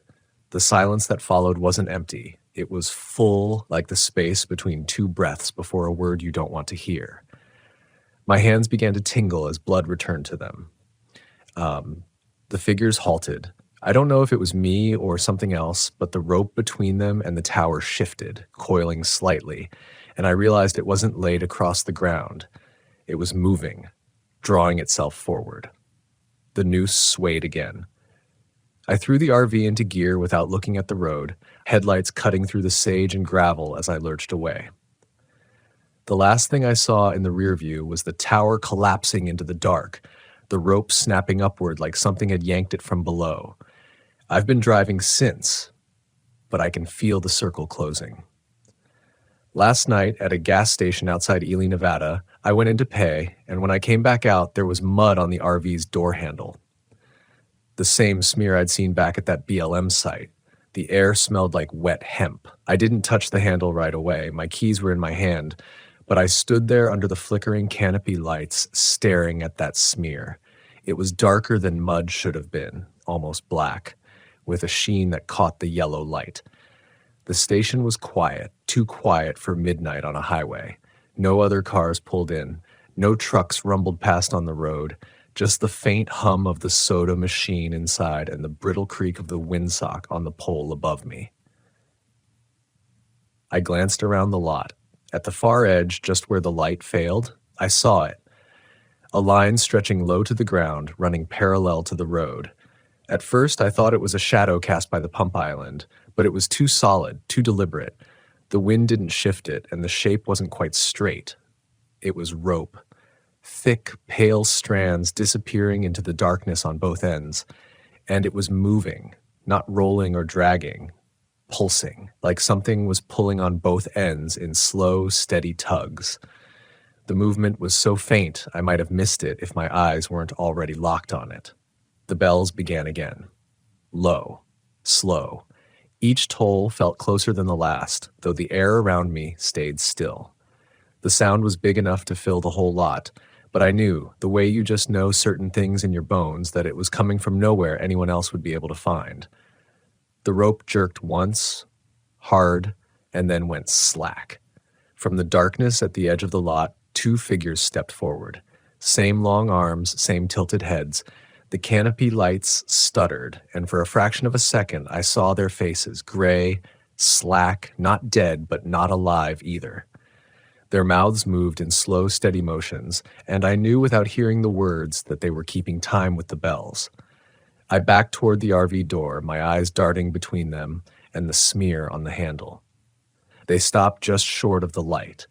Behind them, in the dark, something else moved, a bulk too large to see all at once, gliding low to the ground, dragging something heavy behind it. The rope at their feet twitched again, and I realized it wasn't just lying there. It was coming from that thing in the dark. The bells cut off mid-strike. One of the figures tilted its head toward the RV. The other turned toward the dark bulk, and whatever was back there gave the rope a slow, deliberate pull.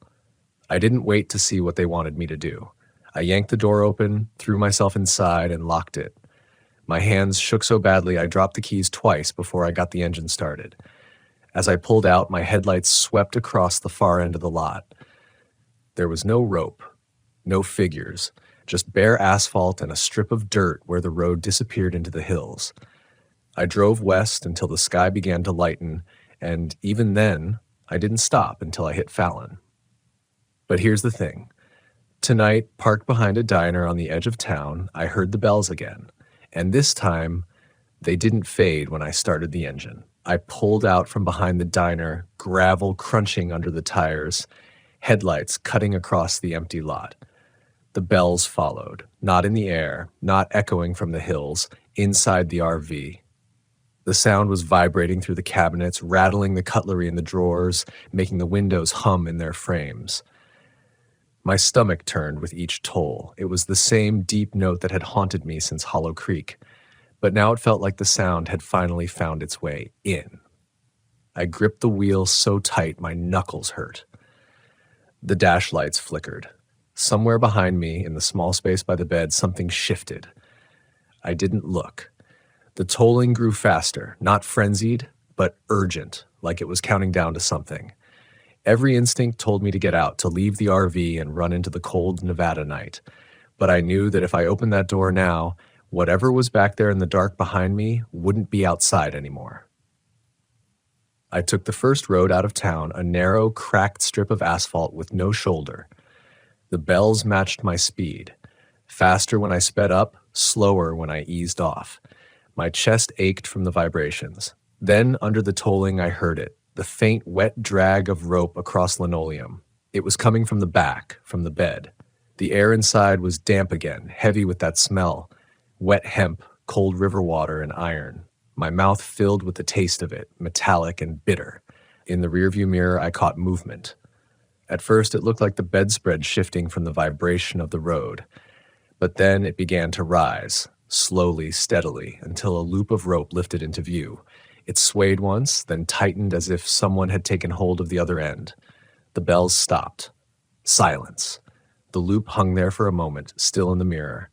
Then it slid forward, dragging across the counter, the sink, the floor, coming toward me. The rope didn't touch anything directly. It skimmed the air, as if gravity meant nothing to it.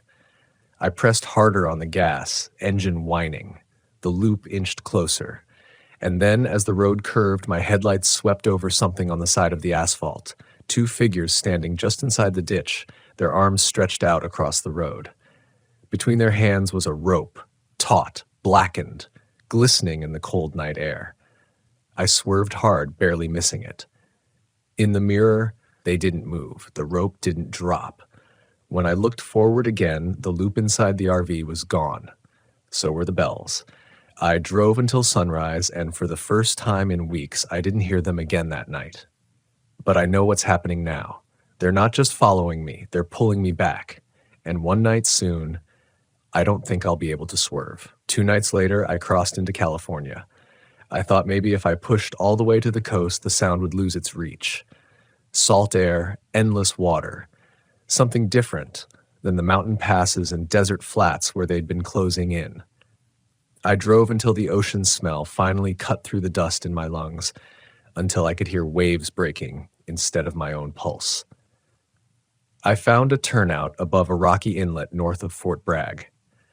The Pacific was a restless sheet of gray under the moon, foaming at the cliff base far below. The air was wet and sharp, thick with kelp. For the first time in months, I let myself believe I might sleep without dreaming of ropes. But sometime after midnight, I woke to a different sound, one I'd never heard from them before. It wasn't the bells. It was the faint, hollow clang of metal on metal, like a ship's buoy tolling far offshore. I sat up, heart hammering foul, and realized the sound was getting closer. The waves below were louder now, crashing in a rhythm I couldn't match to the tide. I stepped to the window. The ocean wasn't empty. Something vast was moving just beyond the surf line, a dark mass that rose and fell with an unnatural steadiness. As the moon slid out from behind a cloud, I saw the water glisten over thick, pale strands, ropes stretching from whatever it was toward the cliffs. One of those ropes reached the top. It lay across the turnout like it had been there forever, slick and blackened, leading to the passenger side of my RV. My mouth went dry when I saw the door handle slowly turning. The bells began again. Not outside, inside. Louder than they had ever been. My chest felt like it was being struck from within, each toll squeezing my lungs until I couldn't get a full breath. The passenger door opened. 2 figures stepped in without sound, ducking under the frame. The first was tall, arms too long, head bent toward me. The second crawled in low, its limbs moving in short, jerking bursts, the same as I'd seen that night in Hollow Creek. Between them, they held the rope. The air turned black in my vision. My body wanted to move, to run, but the rope was already around my wrist. Wet fibers tightened, biting into skin. The bells slowed. The tall one tilted its head, and for the first time I heard its voice, low, steady, almost human. "You're late." The rope pulled. The RV door was gone. The cliff edge was gone. I was somewhere else, somewhere damp and lightless, with the smell of iron and old water in every breath. Ropes stretched in every direction, vanishing into the dark, and somewhere far above, a bell tolled just once. I don't remember how I got back. I woke in the driver's seat at dawn, parked in the same turnout. The passenger door was shut. The ocean was calm. My wrist was raw where the rope had burned it. I turned the key and drove east, away from the coast. I don't know how much longer I have before they pull me under for good, but I can feel it tightening every mile, every night, the line drawing me back to Hollow Creek. And if you're hearing bells where you shouldn't, it's already too late.